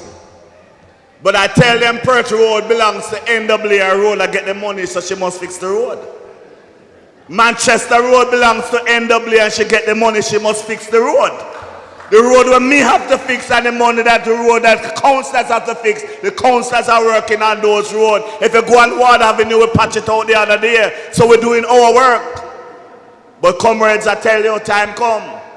Because if them think them getting away with some of the things them going on with, I know we're just waiting on them. And if they want to call the big election, fine with me. If they want to call the local elections, it's fine with me, because if it's Belfield, we're going with it. If it's not Patrick, we're going to win it. If it's Janzal, we're going to win it. If it's Malgol, we're going to win it. And no matter where they go, if it's New Green, we are going to win it. Because the people of Manchester is saying to the Jamaica Labour Party, time come. And time come for Mark Jefferson Golding to be the next Prime Minister of Jamaica. One love, one heart. Professional, Dalavan, next member of parliament. Next member of parliament for Central Manchester. And McKay said, where you on when you're walking up the road? Because we don't want you stray and you go out and take you away. Right, Asha? You take care of him. We're moving. I'm going to welcome Comrade Keisha to introduce Comrade McKay, the member of parliament. So she's going to bring short greetings and introduce Comrade McKay to you. Put your hands together for the lady amongst us. The lady amongst all them tough back man. Charming, hard worker. I want her to do. No care about nothing again. Just tape and ground, right? Tape and ground. Comrade Keisha, put your hands together for her.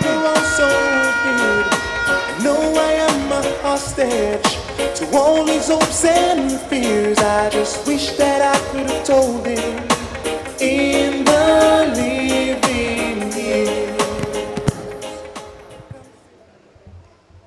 With all protocols observed, workers, warriors, foot soldiers of the People's National Party. Comrades from Spur Tree, let me hear you. All right, we're in the house. Comrades, time come.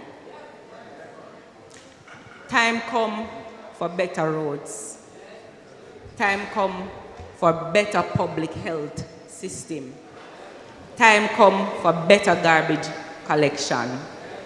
Time come for the government to pay better attention to our educational system. Comrades, time come. Time come for we get up and do the work. Because time now go come if we don't do the work. Not true? Right. Comrades, I want to introduce to you my brother, the only member of parliament in this region, and quite far right, MP, our member of parliament, our MP, member of parliament, Michael Asha Phillips.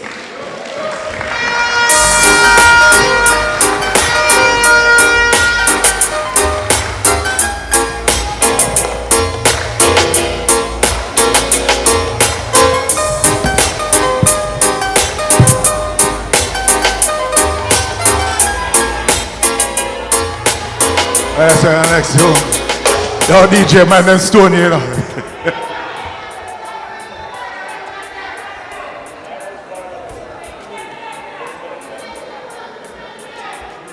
Alright, may I give him a little time for Wheeler and come again. Comrades, I want to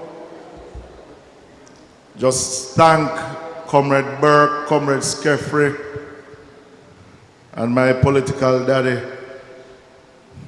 Comrade Bertram, for coming out today and talking to us in a way that we have not heard in a long time.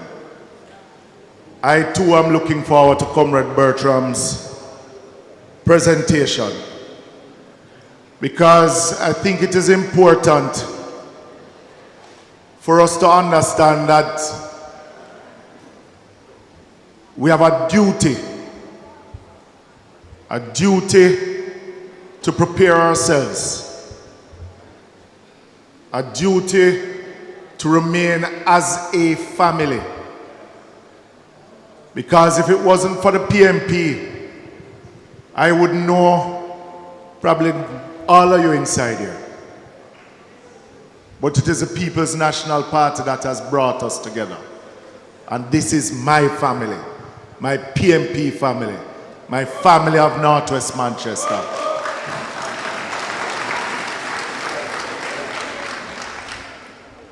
And I sat here and I said, I need to find a prayer. And I found one in Hebrews 10:24-25. I don't know if the pastor know it. Say, and let us consider how we may spur one another on toward love and good deeds. Not giving up meeting together as some are in the habit of doing, but encouraging one another. Comrades, 2020 election was not an easy one. I've been here in Northwest Manchester since 2009. Won the selection and was elected by you in December of 2011. In that period, the PMP only saw government once, and that is between 2011 and 2016. And I'm speaking frankly now to my PMP family. Because politics has gotten harder. It has not gotten harder because we up here stopped working. It has gotten harder because our own family asks more of us. And when our own family asks more of us, not understanding that we are not in government, that you have a government in place right now, that them don't see doing better for the people, but all they are thinking about when one election finish going into the next is how them going to win the next election. And I am not fooled any at all, but I know that them want Northwest Manchester. And I hope that what Comrade Skeff represented, as he rightfully said, not to scare you, but to understand that it's not only me alone or the 4 councillors them have work to do, but it's for every one of us who is a member of the PMP who wants to see the PMP back in power have work to do. Now we can't declare it from now, you know. When we don't want fertilizer, we can only spend what I get out of the CDF. Most people believe that we have it and we get it free. Every bag of fertilizer or seed that you come to my office and you go to RADA and you get, we have to buy it from RADA, we don't get it free. Every one of you who come for housing assistance, we only get $1 million a year, 250,000 every 3 months. It's not like first time where you could have sent them to hardware and you pick up material and you trust it. That not happen again. $5 million for back to school. It must lock off at some time because money is not infinite. The most costing I get is about road work. Comrades, we get $4 million a year to bush the constituency. $4 million a year. $7 million in December to patch out the whole of Northwest Manchester.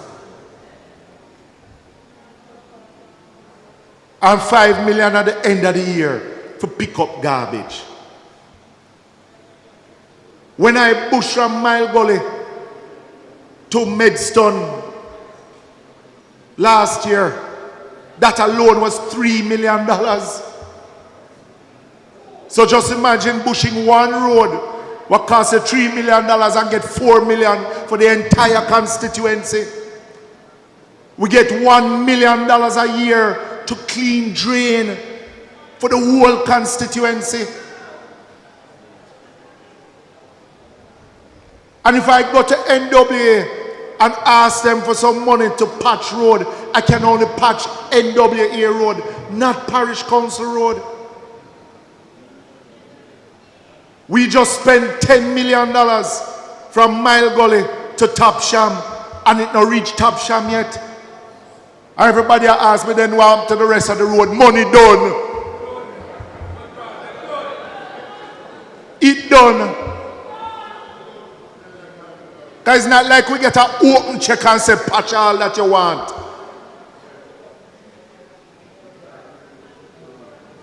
But when you look over in central Manchester,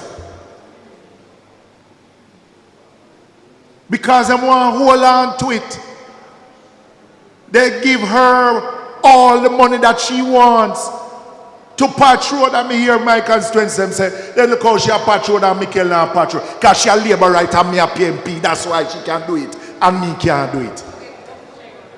Because she get more money than me. You think they want me look good? So when Uno insiders have got a road that costs me, then how you make me think me if you feel? And me can tell you, I'm not talking no water in my mouth. I am the best that you will ever get.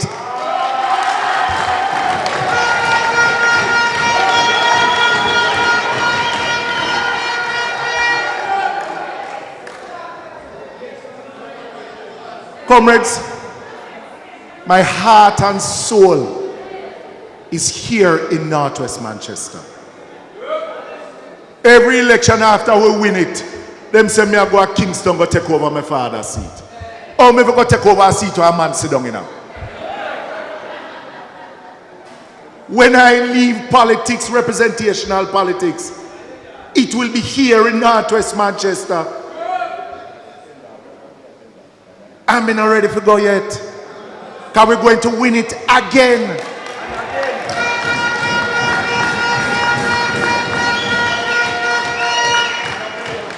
Comrades,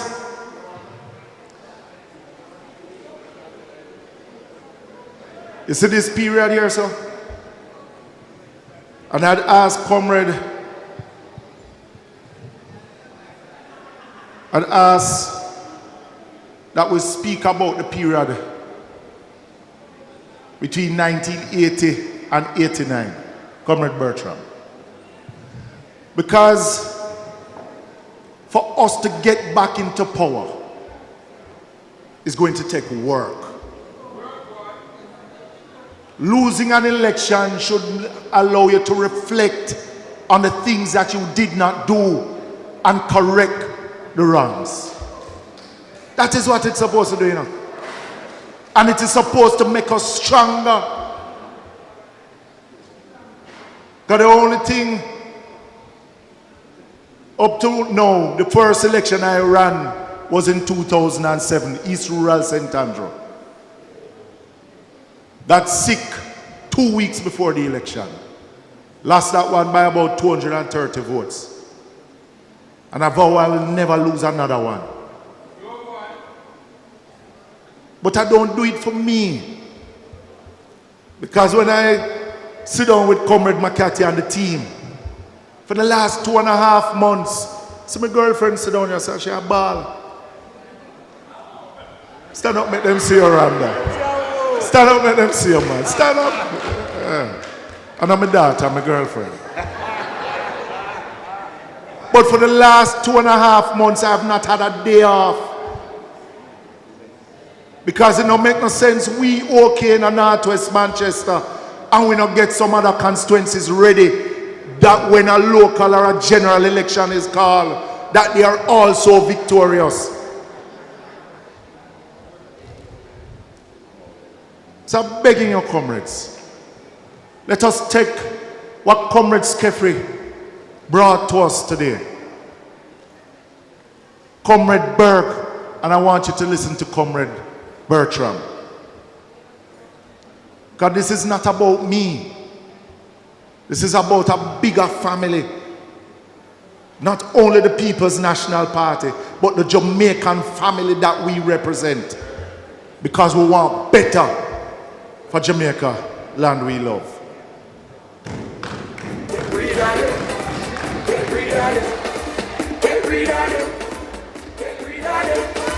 Come talking about in name of God. But all he does is lie and brag. Say we could sleep with the door open, that way he mad. Thousands of youths now in a body bag. Now what we do? Get rid of them. Get rid of them. But comrades, I don't know if I'm upset or bitter. Because we have a country that is in crisis. We have a government that is from day one is just PR and more PR. A prime minister who started out talking about constitutional reform, talking about his first 100 days, talking about job descriptions. And why it sort of disappoints me is because I am disappointed, and I tell you why. He's the first prime minister that we have had that was born after independence. He's a man my age and months older than him. But I expected him to come with a different sort of thinking.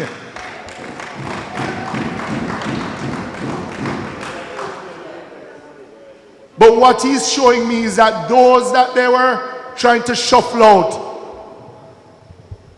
like a Comrade Bertram, have more heart and soul for Jamaica than he will ever have.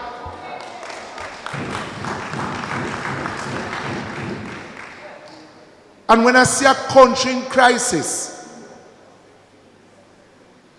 that for this year alone we have lost over 10 children, majority of them under the age of 12, being murdered. And the only response that we can get is a day of mourning that the Governor General did on the 24th of June or July? June. But when the Prime Minister is ready to boast about his own track record on national security and spend, him get up in Parliament with arrogance. We've gone 5 years of state of emergency now. What about the billions in the boats that went by the JDF? The billions in the plane, and I hear say the plane them broke down now because there's no service contract for them. The billions in helicopters, the billions in intelligence equipment, the billions in Jamaica Eye, when majority of them I understand is not even working. But crime is still on its highest. That even though we are 11% down on murders, my God, man, no compassion at all that we hear from the government. But the most them can do is cuss the Integrity Commission and try and save 2 or 3 civil servants. I beg the question, whose interest is it that he has? And that's why I'm saying to my comrades, let us not fight the wrong fight. Let us keep together as one PMP family, because the fight that we have is to ensure that we rescue Jamaica from a man who just loves PR and showboating. Because giving 4 houses to indigents in Northwest Manchester is not development. Fixing Mandeville Town alone with just 2 stoplights, that is going on for over a year now, and can't finish. That's a part of development, but we're talking about a bigger development for the parish of Manchester. The start of the Greater Mandeville water supply should have started from June 1. The second phase, we are in August now, and it don't start yet. And that has been about 10 years in the making. And I'm disappointed, but not surprised, when him keep on talking about the things that he has to fix because of the PMP's 18 years in government. The only thing we can say is the 18 years burn him. But he should remember that 18 years Comrade Burke finished 2007, 16 years ago. And they have been in power for 12 of the 16. I'm going to see if he couldn't fix some of them things what I'm talking about in the 12 years. He won't fix it in 18 either.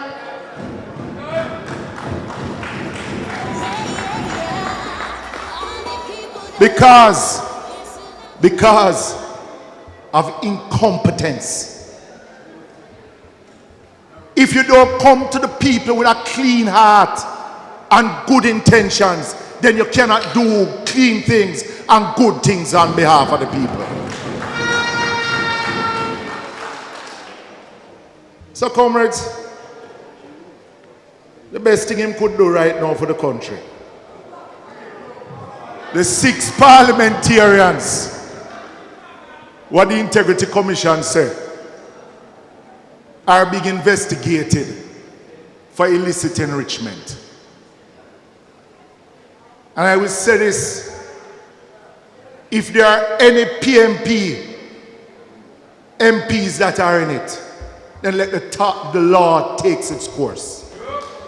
But we wouldn't want them in the PMP. But I know,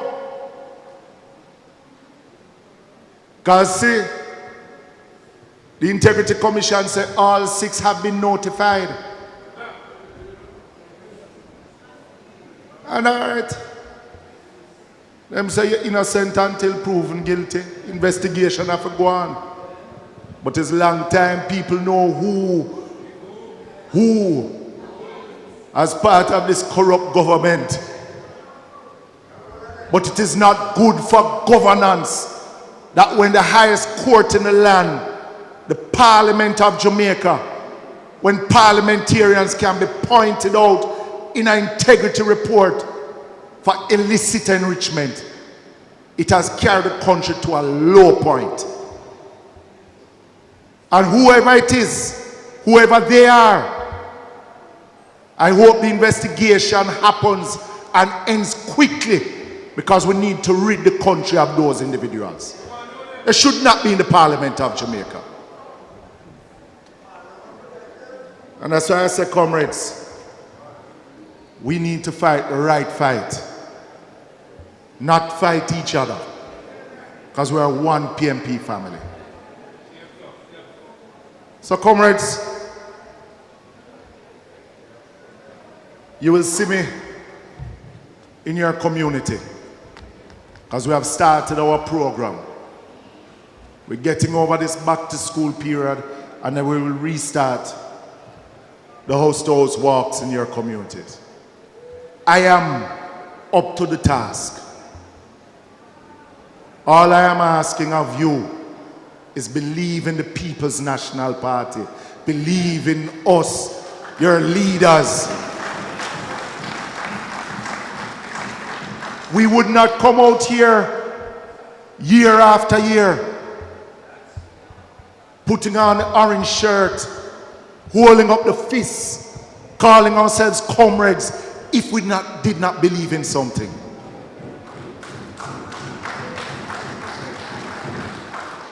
So I beg of you, and I love to always quote the first verse of the trumpet. The trumpet has sounded, my countrymen all. let us awake from our slumber, but answer the people's call. One love, one heart, comrades.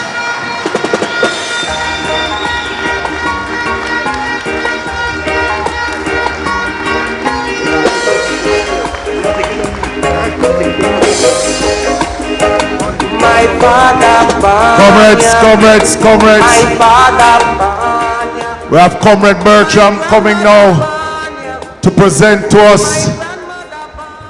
A man coming from St. Anne. Last time he was here in Manchester, he was presenting at Roxborough. He's one of my political teachers. As a former member of parliament, former minister of government. Comrades, help me to welcome in a Northwest Manchester style. Comrade Arnold Bertram.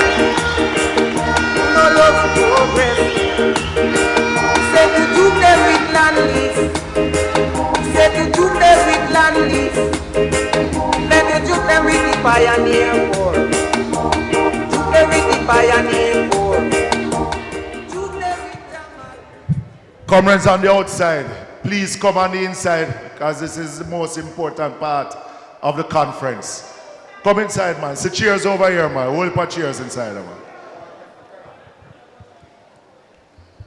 Comrades of Northwest Manchester, I will have more to say about him. But for now, just help me and allow me to join with you in saying, Michael Asher Phillips is a son in whom I'm well pleased and one that I expect great things from.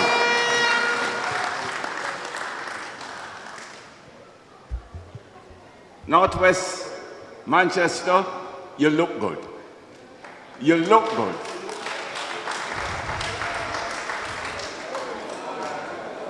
Comrades,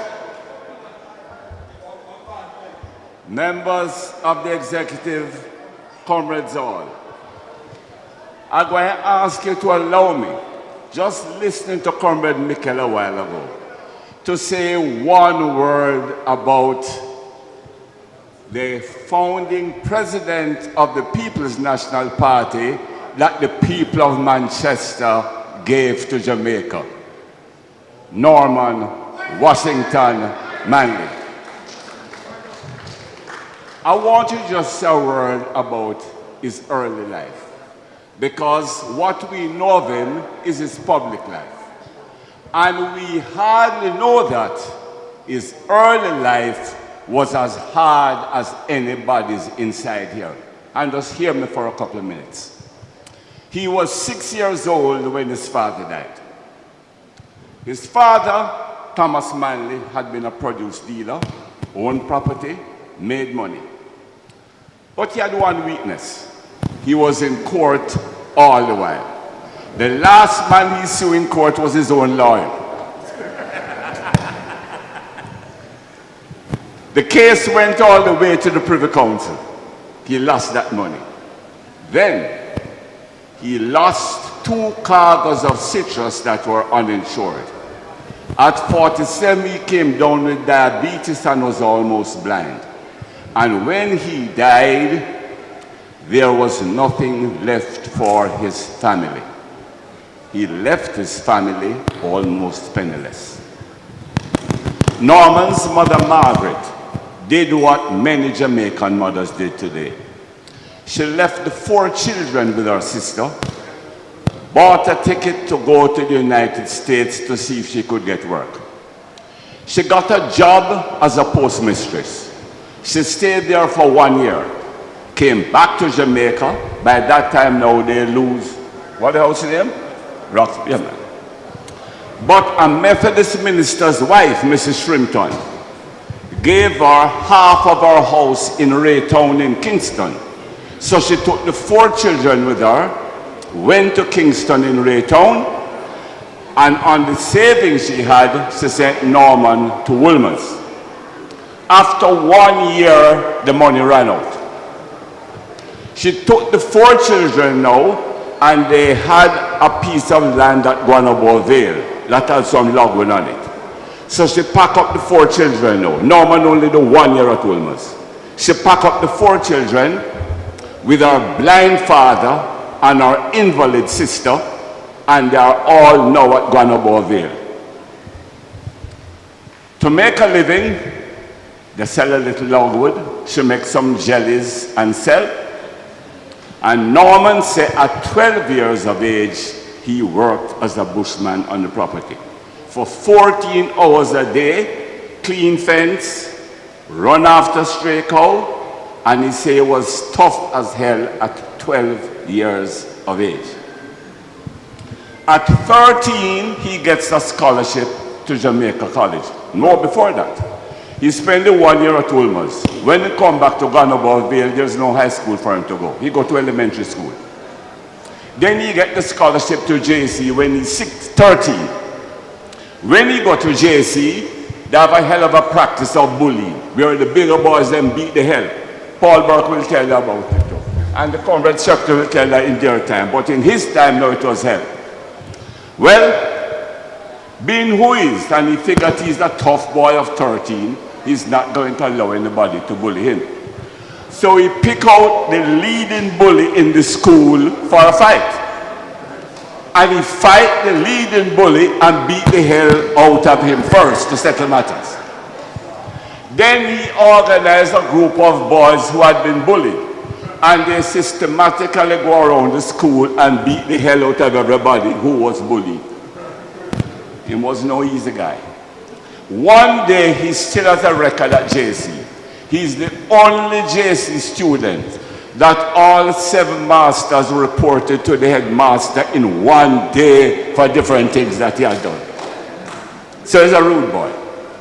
What changed his life was the death of his mother in 1909.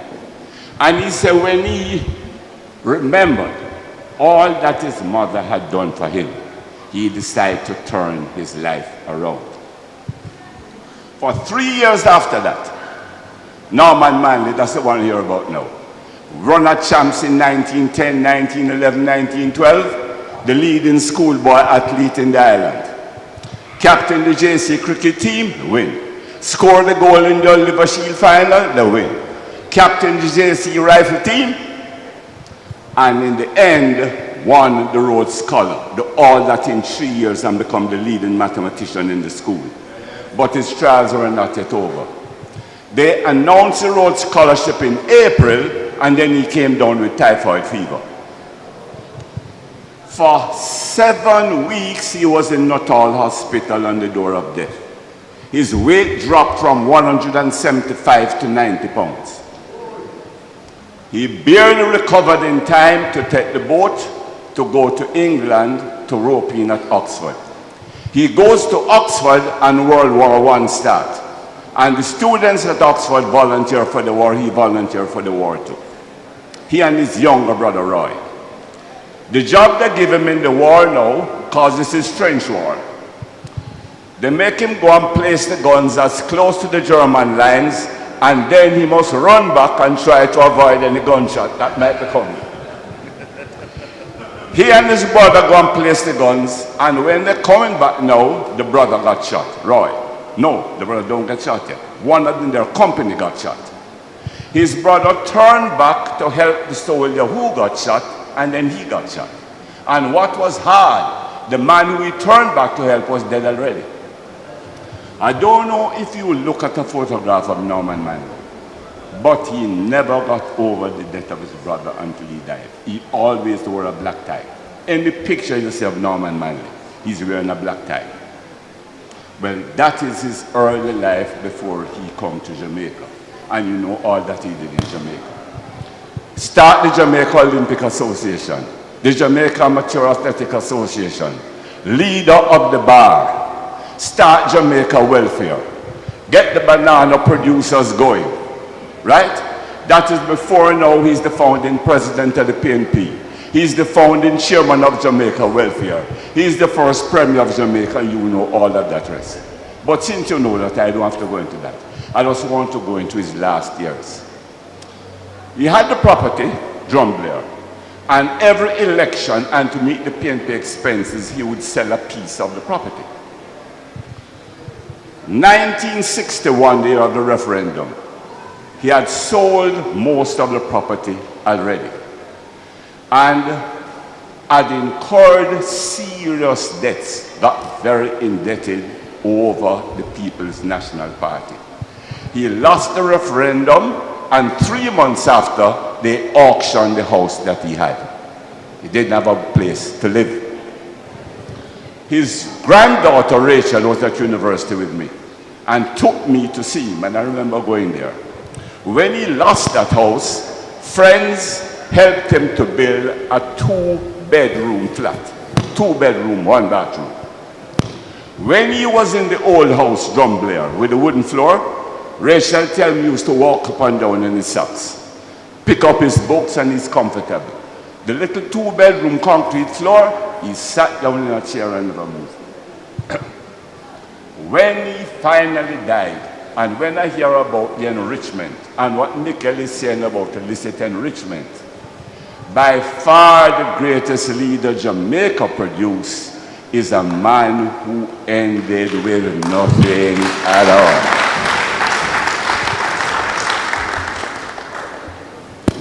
Now, thank you for allowing me to say that about NW. I'm in Northwestern Town, and I must say one word of recognition to a Manchester family that is right there in terms of representing the people. And I speak of the Pearts. I speak of Ernest Peart, and I speak of his 2 sons. From 1959 until 2011, a member of the Peart family was in the Parliament or the House of Representatives representing the people of Manchester, except for the period between 1980 and 1989.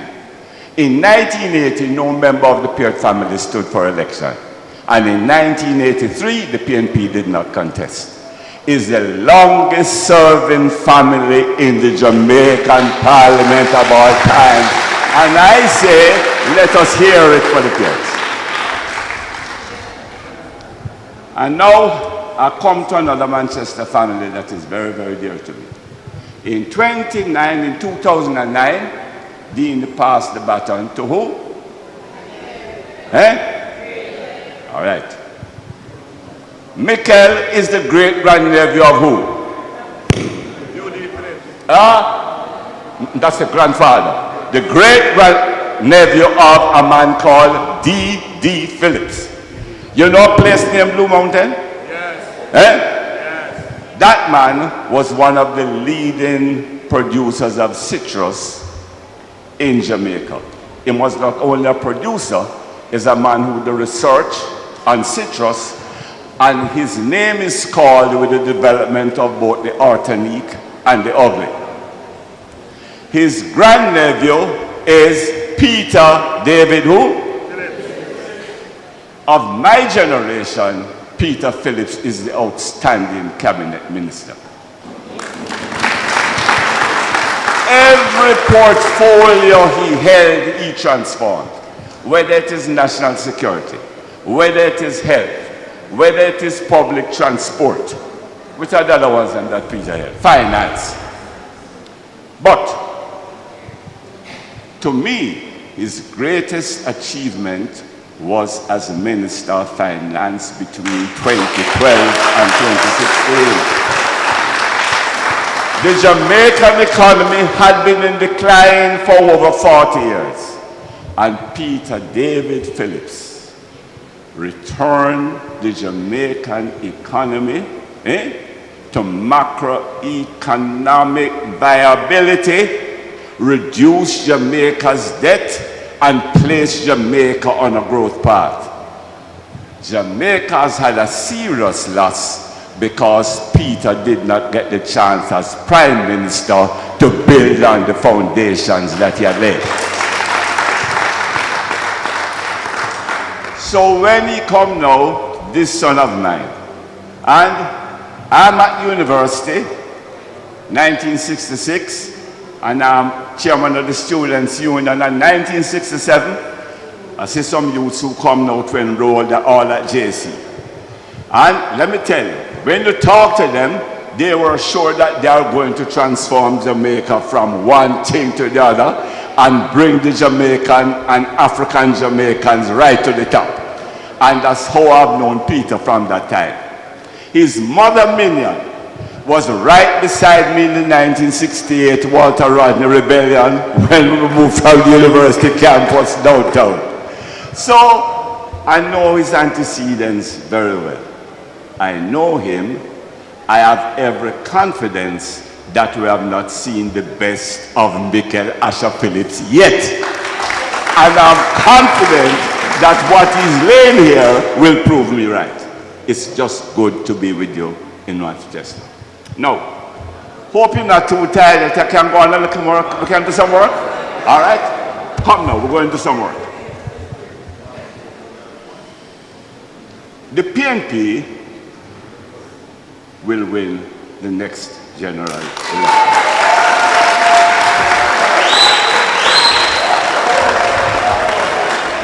What I don't know if the PNP fully understand yet is the Jamaica that they will be taking over. Because hear me good, hear me and hear me good. Should the PNP win the election and come to power without a plan to carry Jamaica forward, it would be hell and powderhouse in this country. Now, before we decide what kind of plan, let us talk a little bit about the kind of Jamaica that you are going to be taking over. And I am so glad for the data that you brought about elections. That says fewer and fewer people over the last 15 or so years see their interest in politics. And I want to go into that for us to see exactly why that is so. All right. Come now, get yourself ready. We're going to do some mathematics here right now, some numbers. I begin with the population of Jamaica, and these are the official government figures from the Statistical Institute of Jamaica, Statin. It says the population of Jamaica is 2.734 million. 2.7 and over. And it has been like that now for a couple of years. No matter what you hear them say the men doing, the population has not increased for the last 10 years. So if the men them batting, they're not scoring.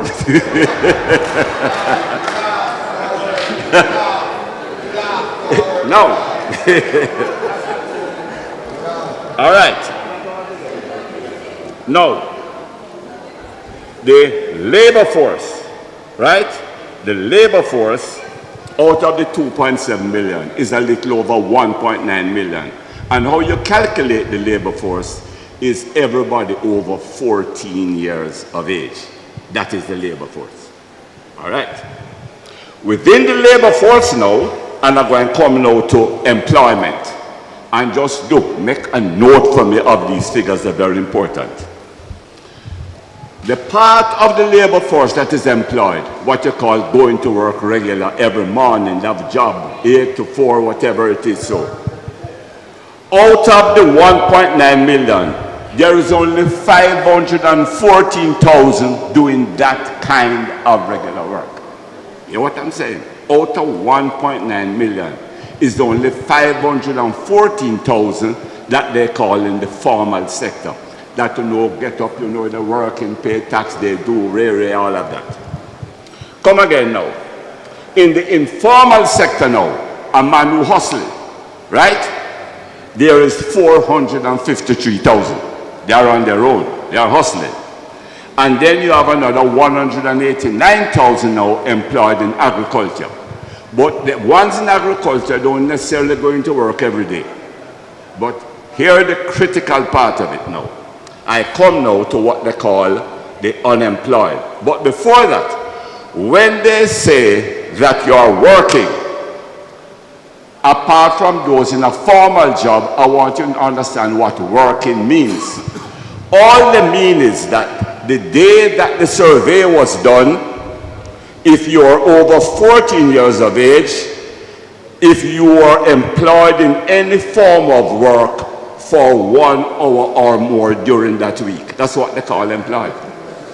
If you were employed for 1 hour or more on the time when the survey was being done, that's what you call employment. All right. But if you were not looking for work, they don't call you as unemployed. They say you're unattached. Hear me good. If during the survey you were not looking for work, they don't count you as unemployed. So when you're the Minister of Finance said the unemployment is down to 7%, oh yeah? He don't tell you about the unattached. And let me tell you now, in Jamaica today, the number of the unattached, good, is 778,000. You know what I just said? The number of people in Jamaica who they say are in need of working nor looking for work is 778,000. Most of them, they call them now the discouraged group. Like they were looking for work before, but they get fed up. Like, all right. Within that, the critical group is the age group 15 to 34. They say that age group among those who need a working or looking for work commit 75% of the crime. Violent crime and murders. And they provide 75% of the victims who also kill themselves. So within the group that they say is discouraged, not looking for work, not working, the group 15 to 34 is the violent ones, but I tell you more. They say that most of those have been to school for 4 years or more, but leave without certification in even one subject. Hear me go again. The 15 to 34 group that doing 75% of the murders and violent crime, and that 75% of the victims went to school for up to 4 years or more, but left without a single subject. That is the Jamaica that you are going to take over. And that Jamaica is one nowhere. In every market town, they are the ones hustling. Whether the hustling take the form of a scamming, whether they're setting out to take what they call the thing with the money that the bank then put up, the ATM business there, yes. Whether or not some doing a little hustling. And also, I forgot to tell you this, but let me just read it to say you understand. And I'm quoting directly now from Statin. Some of the people that they call working, good, this is what they describe the work that they are doing. They say that, hold on here now. They say now that these people, the work they do is what they call casual work, or what they call elementary occupations, which include car washing or street vending. Some of the employed that they're talking about are people who are doing that little kind of hustling. But among those now in the market towns with the violent crime, they are the ones that you just need to keep a lookout for. And island-wide, all of these market towns are under pressure. No. That's what you're going to be taking over. That's what you're going to be taking over. So I come now to perhaps the most important part. What do we need to do to get ready so that when we take over and form a government, we can keep ourselves in power and do something for the Jamaican people? And the people of Manchester in general and Northwest, history has given them a special responsibility, and I will tell you why. Manchester was not a producer of sugar. The Babylon Sugar Estate. And for that reason, Manchester escaped the worst degradation of plantation slavery. When slavery was abolished in 1838, Those who were on the sugar estate, let me tell you what happened to them. They used to get the hut and the plot of land free because they were working 14 hours a day. They give them Sunday off for the Sunday market because they feed themselves and then feed the towns. Right? When emancipation came, the estate owner says, listen, I own you no longer. So to stay on the estate, you need to start paying rent. You will pay rent for the plot of land and you will pay rent for the hut. And this is how you will pay the rent.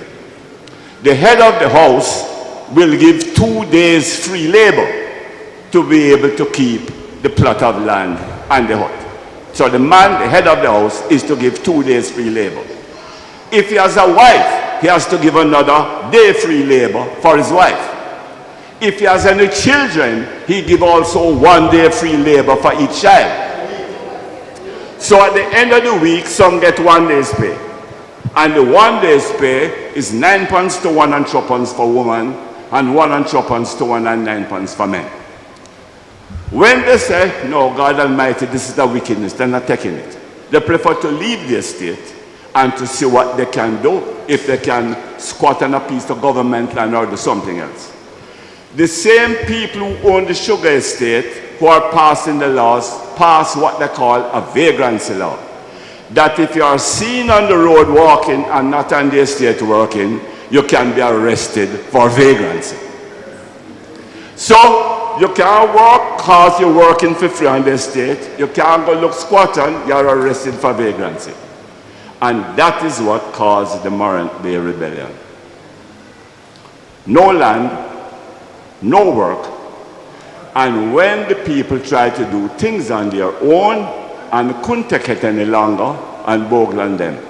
And Governor Eyre, after the Morant Bay Rebellion, killed 439 of them, apart from those that he beat up. Burned down between Stony Gut and Morant Bay, burned down over 900 houses. And when the Maroons helped them to capture Paul Bogle, at the end of it, in give them a victory parade, give them a victory parade right around the island. Manchester escaped that because you were not a sugar producing parish. And I am going to tell you a little bit now about the start that Manchester got and why you have a special responsibility in Manchester. Thank you, Sir Mike. Mr. Music Man, give me something there.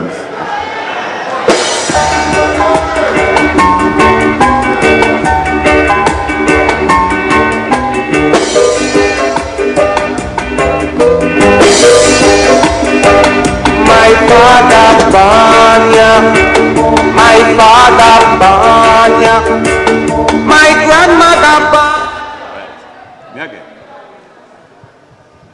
Manchester was fortunate that not only didn't have plantation slavery, but the Protestant churches, particularly the Moravians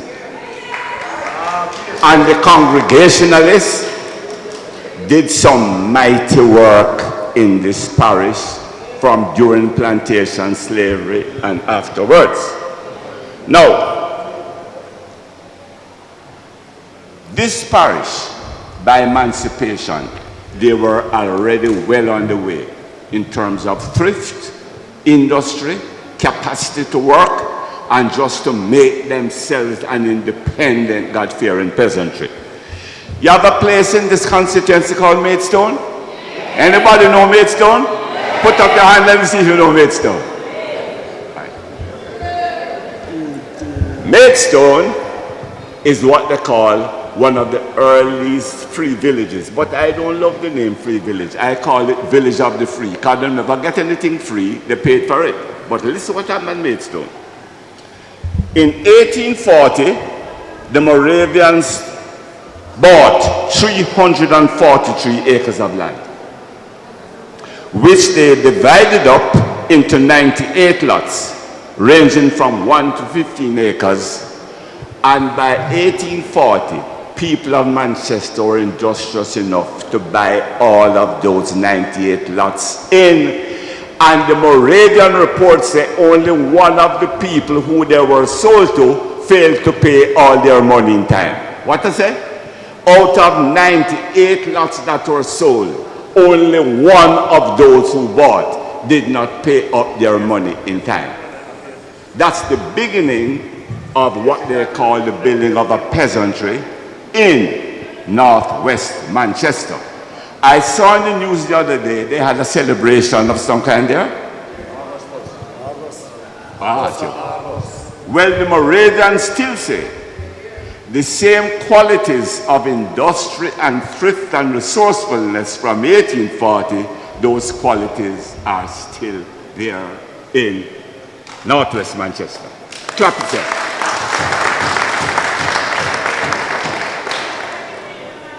No.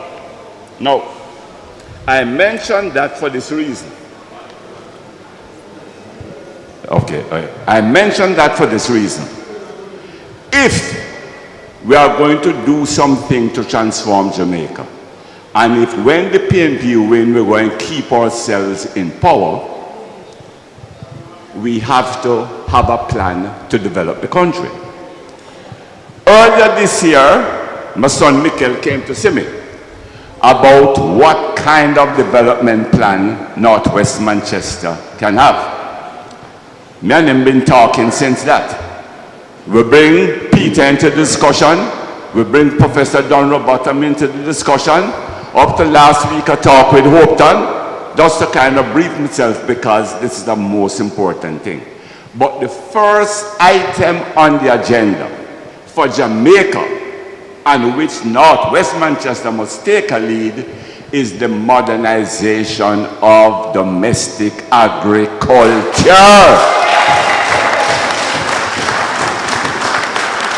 What we are going for is what we call an integrated rural development plan. And the first plank in that is to modernize agriculture. I don't know if you are aware, the most serious problem facing Jamaica now in the world is what they call food security. It has got worse because climate change and the war in Europe have destroyed a lot of the world's bread baskets. Jamaica, starting now, not me, so. Statin says that by the end of this year, Jamaica will have to buy over $2 billion worth of food. But even if you have the money, you're not sure where you're going to get that food to buy. We have no option but to produce that food ourselves. But we cannot produce it with the present level of technology. I don't know if the same as what I'm feeling in St. Anne, you have it in Manchester. But the people who are available for agricultural work 20 years ago, there's no such person again. The technology is too low. Nobody is sticking with the 19th century technology of fork and hoe. And Mikel and myself talk and the next PNP government. When they have the Denby show, one day have to be for the countries of Asia who have challenges like us to come and showcase the equipment and technology that they have to Jamaican farmers so we can begin to modernize our technology to do more. Next thing we have to do, this thing about export. Jamaica have an export market in Jamaica that somehow we don't use. Over 1 million tourists come here every day, and hotels still buying food from abroad, and there is no plan to integrate domestic agriculture with the feeding of these tourists that are coming here. That is a tourist market. But to do that, you can't do the same thing every year. Let me explain to you. Jamaica sells coffee to Japan. Japan gone, I think, 19 different coffee products already. Jamaica's, Okay, yes, 90.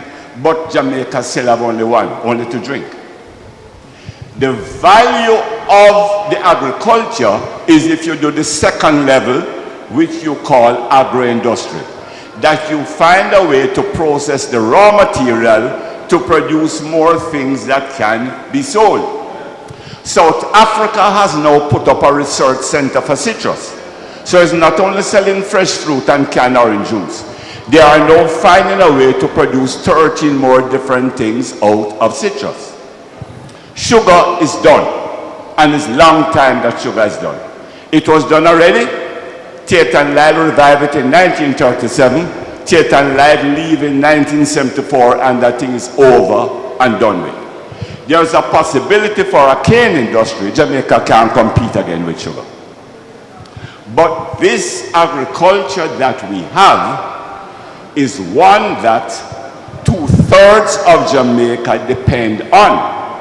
The other thing is this now, is from domestic agriculture that we need to supply the lunches for our children every day at school to make sure that they have the nutrition to learn. So the next PNP government, and Mikel and Noel will be on top of this, is not just to say you're giving more money for agriculture. We want a modern agricultural sector that moves on to agro-industry and all of the value-added products that are there. Because if you cannot earn a living from it if it's just raw materials that you are doing. It's the value added that allow you to earn a living. No, you cannot transform the technology without transforming education.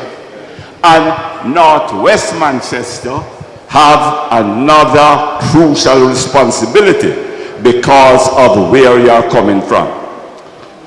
When he told me that this conference was going to be held here, and what the school name again, sir? Hatfield. Hatfield is one of the outstanding primary schools in Jamaica from 1831. Hatfield, one of the outstanding schools. Fairfield is one of the outstanding training centers, again with the Moravians from 1846.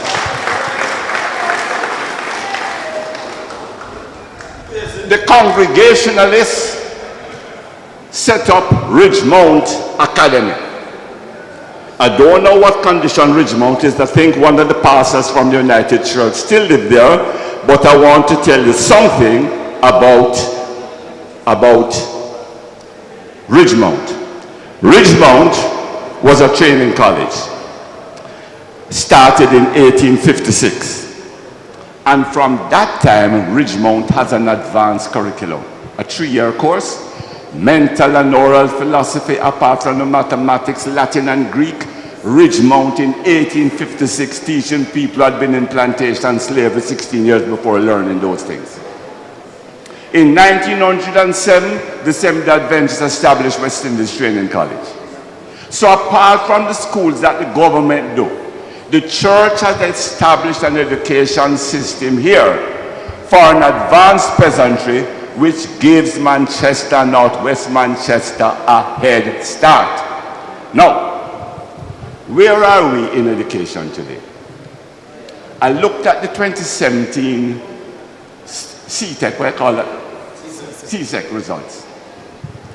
They divide the schools into traditional and non-traditional high school.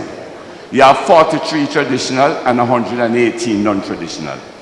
In the non-traditional schools, only in 8 of the 118 that you had half of the children passing 5 subjects or more, including maths and English. Let me go over that. There are 118 non-traditional schools. And in the 118, only 8 of those schools, you had more than half of the children passing 5 subjects or more with maths and English. Thank you. Now, what's the importance of the classroom? The classroom is the only place where your children meet with a professional 8 hours a day and 9 months a year. If it don't happen in the classroom, it won't happen anywhere else.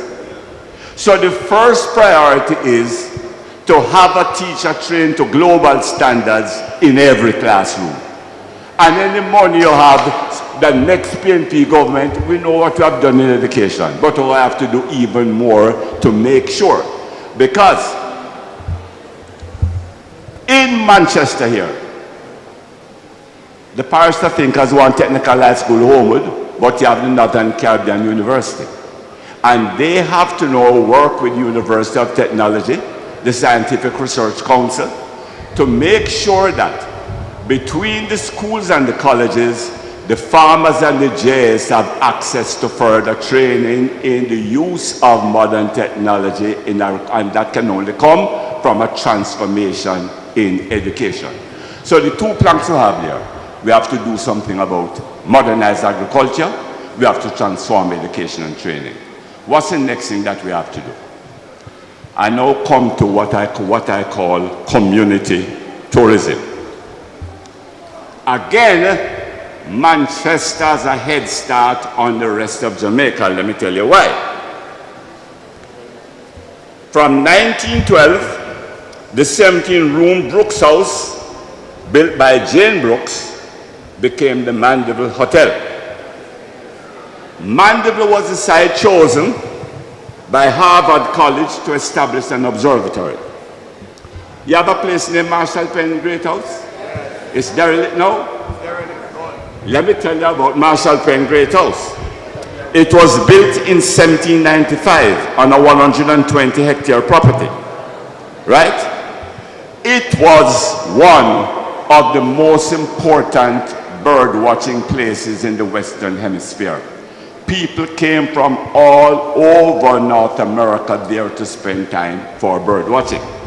That place is built from 1795. Now, I want to talk to you a little bit about a product. About 10 years ago or 15 years ago, Mr. Music Man, touch me up a little something there.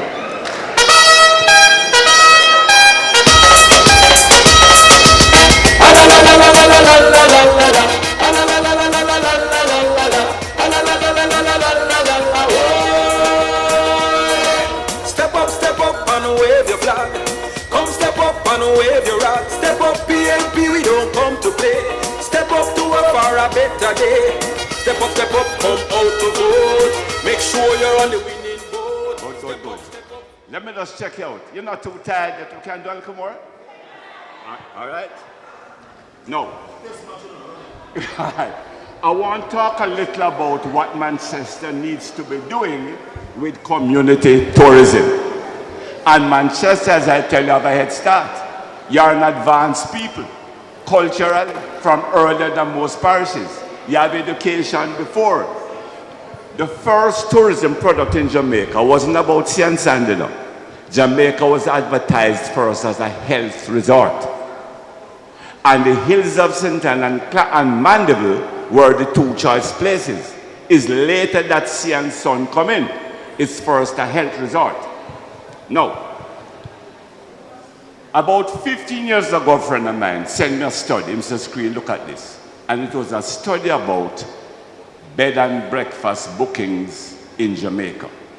As you know, a lot of tourists are coming here now who don't want to stay in a hotel. They want to stay in the home of a Jamaican. I'm not talking one or two, I'm talking thousands. Let me give you an idea of where these people are going and what they are willing to pay. All right. The big companies that market are Airbnb, right? And then now you have two more companies that also market. TripAdvisor is one, but we're going to tell you. There says that Kingston, and I'm not talking Cherry Gardens now, all parts of Kingston that year had 537 rentals. And 47 of these rentals were in Manly Meadows, where people were paying anywhere from $25 to $50 a night. There were rentals in Portmore.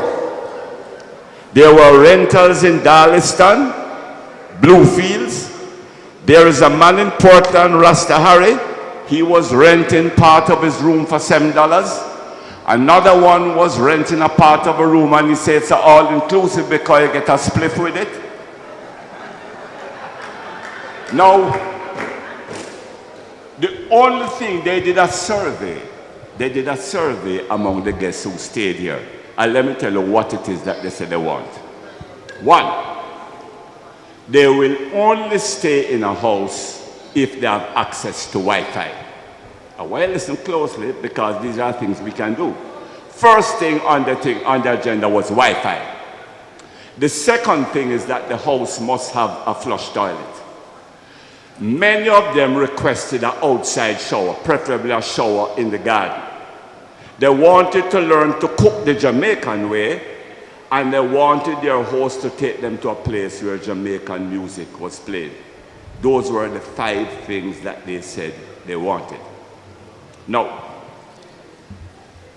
from 1955 until now, we have spent billions of dollars on seaport, airport, highway, tourist board, tourism enhancement fund, tourism product development for the owners of big hotels on the sea and sun side.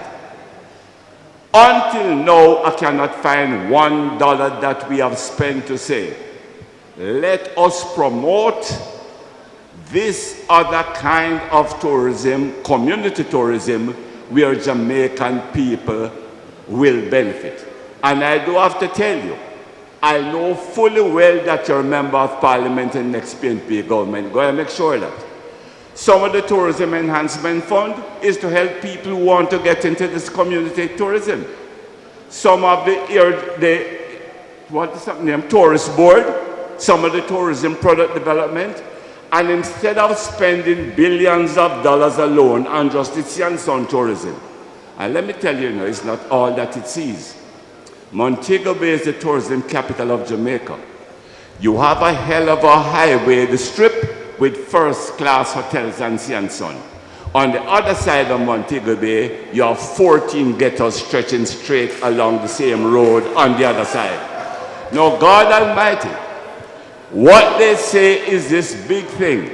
The people working there, most of them still can afford to own a house after working for years.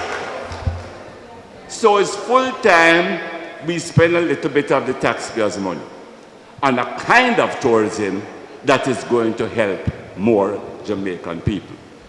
Now, I know all of you tired, you have to go home and stuff and things are start going, cut it short, but I want you to talk about one more thing.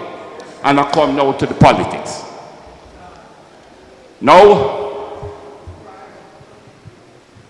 my good friend gave you some numbers.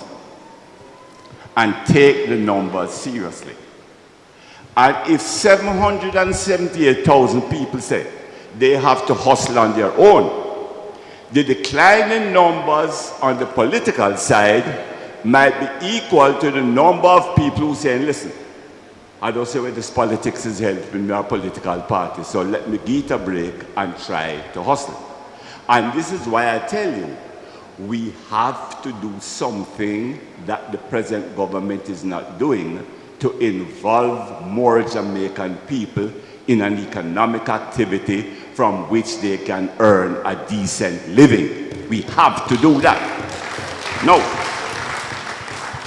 The world that you're trying to do that now, though, is different. We remember the 70s, and Michael Manley launched that program to raise the level of Jamaican. There has never been a social revolution like the one that Michael Manley launched in Jamaica in the 1970s.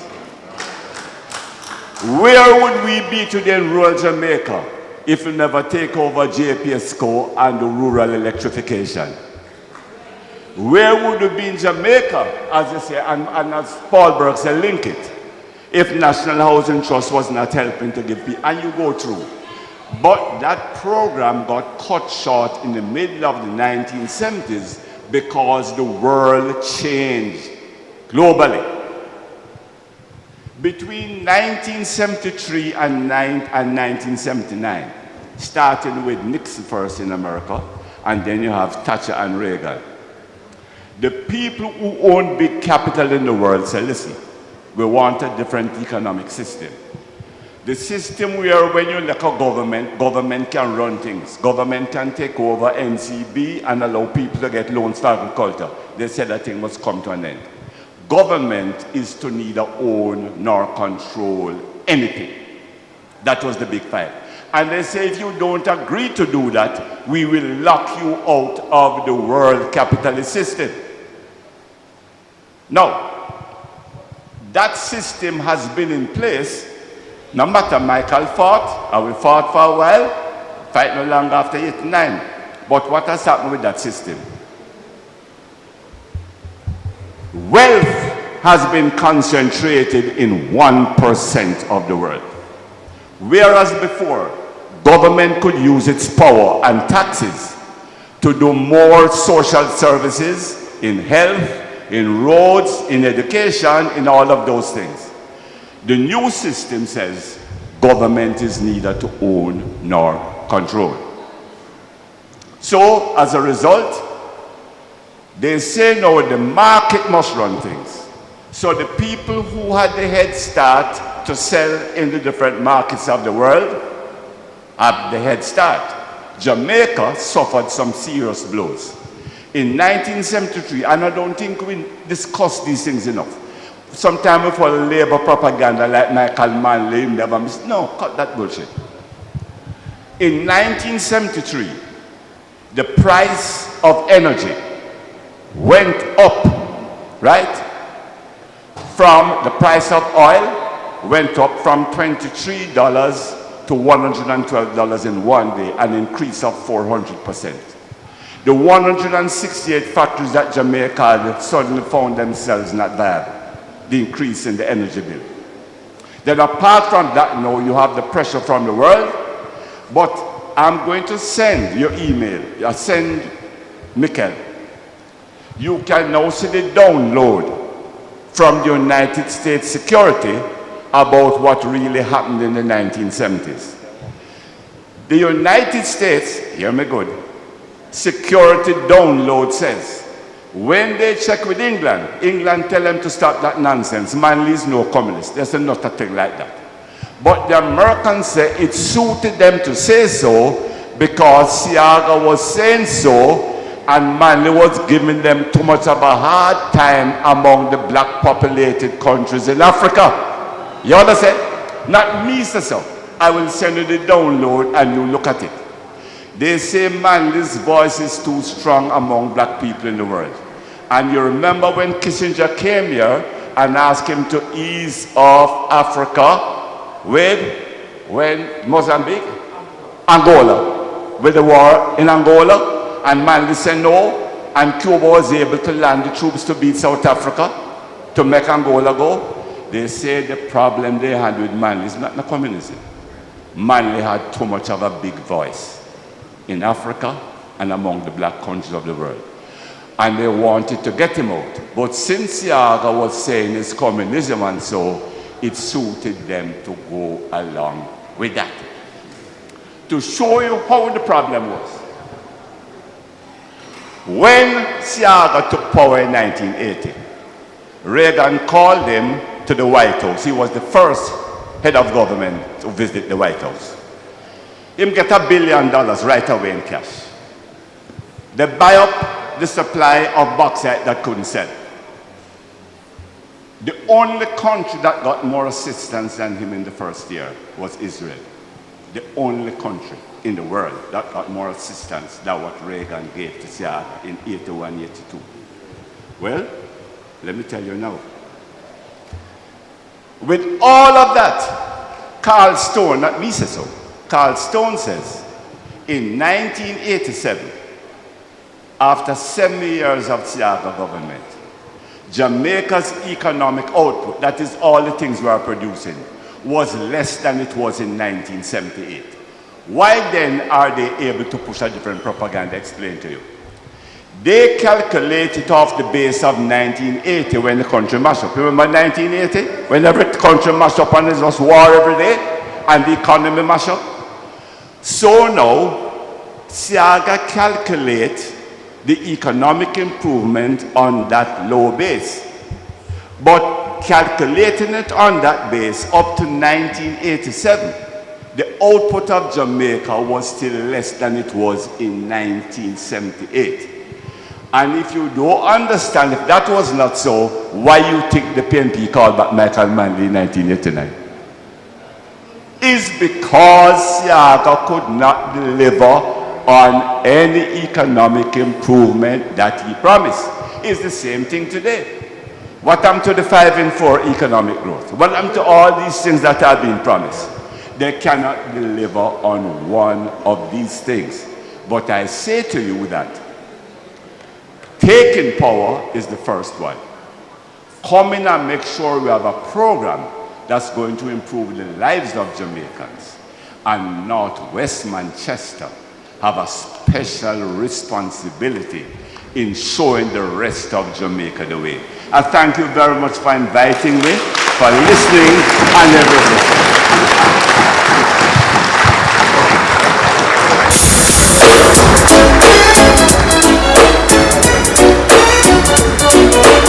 Comrades!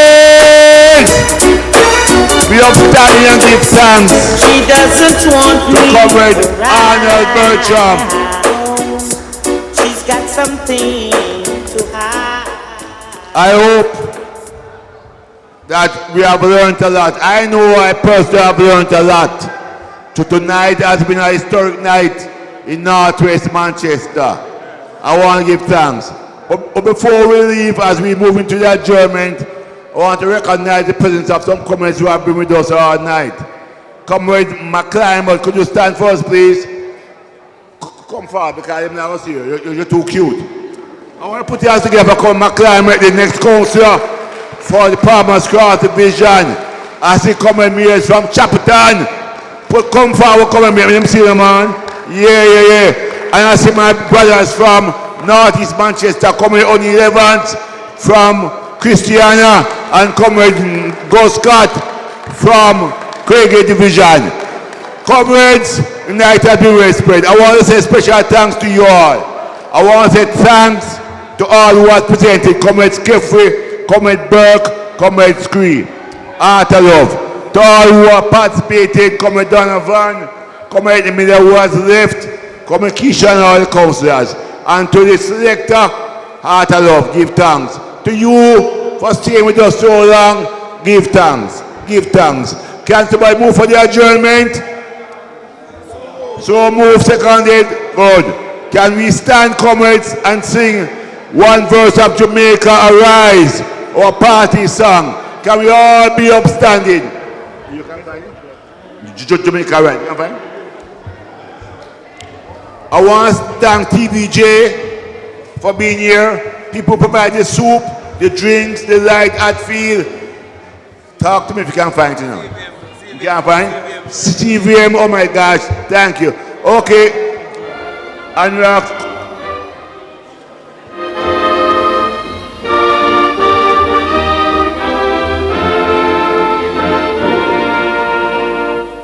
trumpet sounded, my countrymen all, so awake from your slumber and answer the call.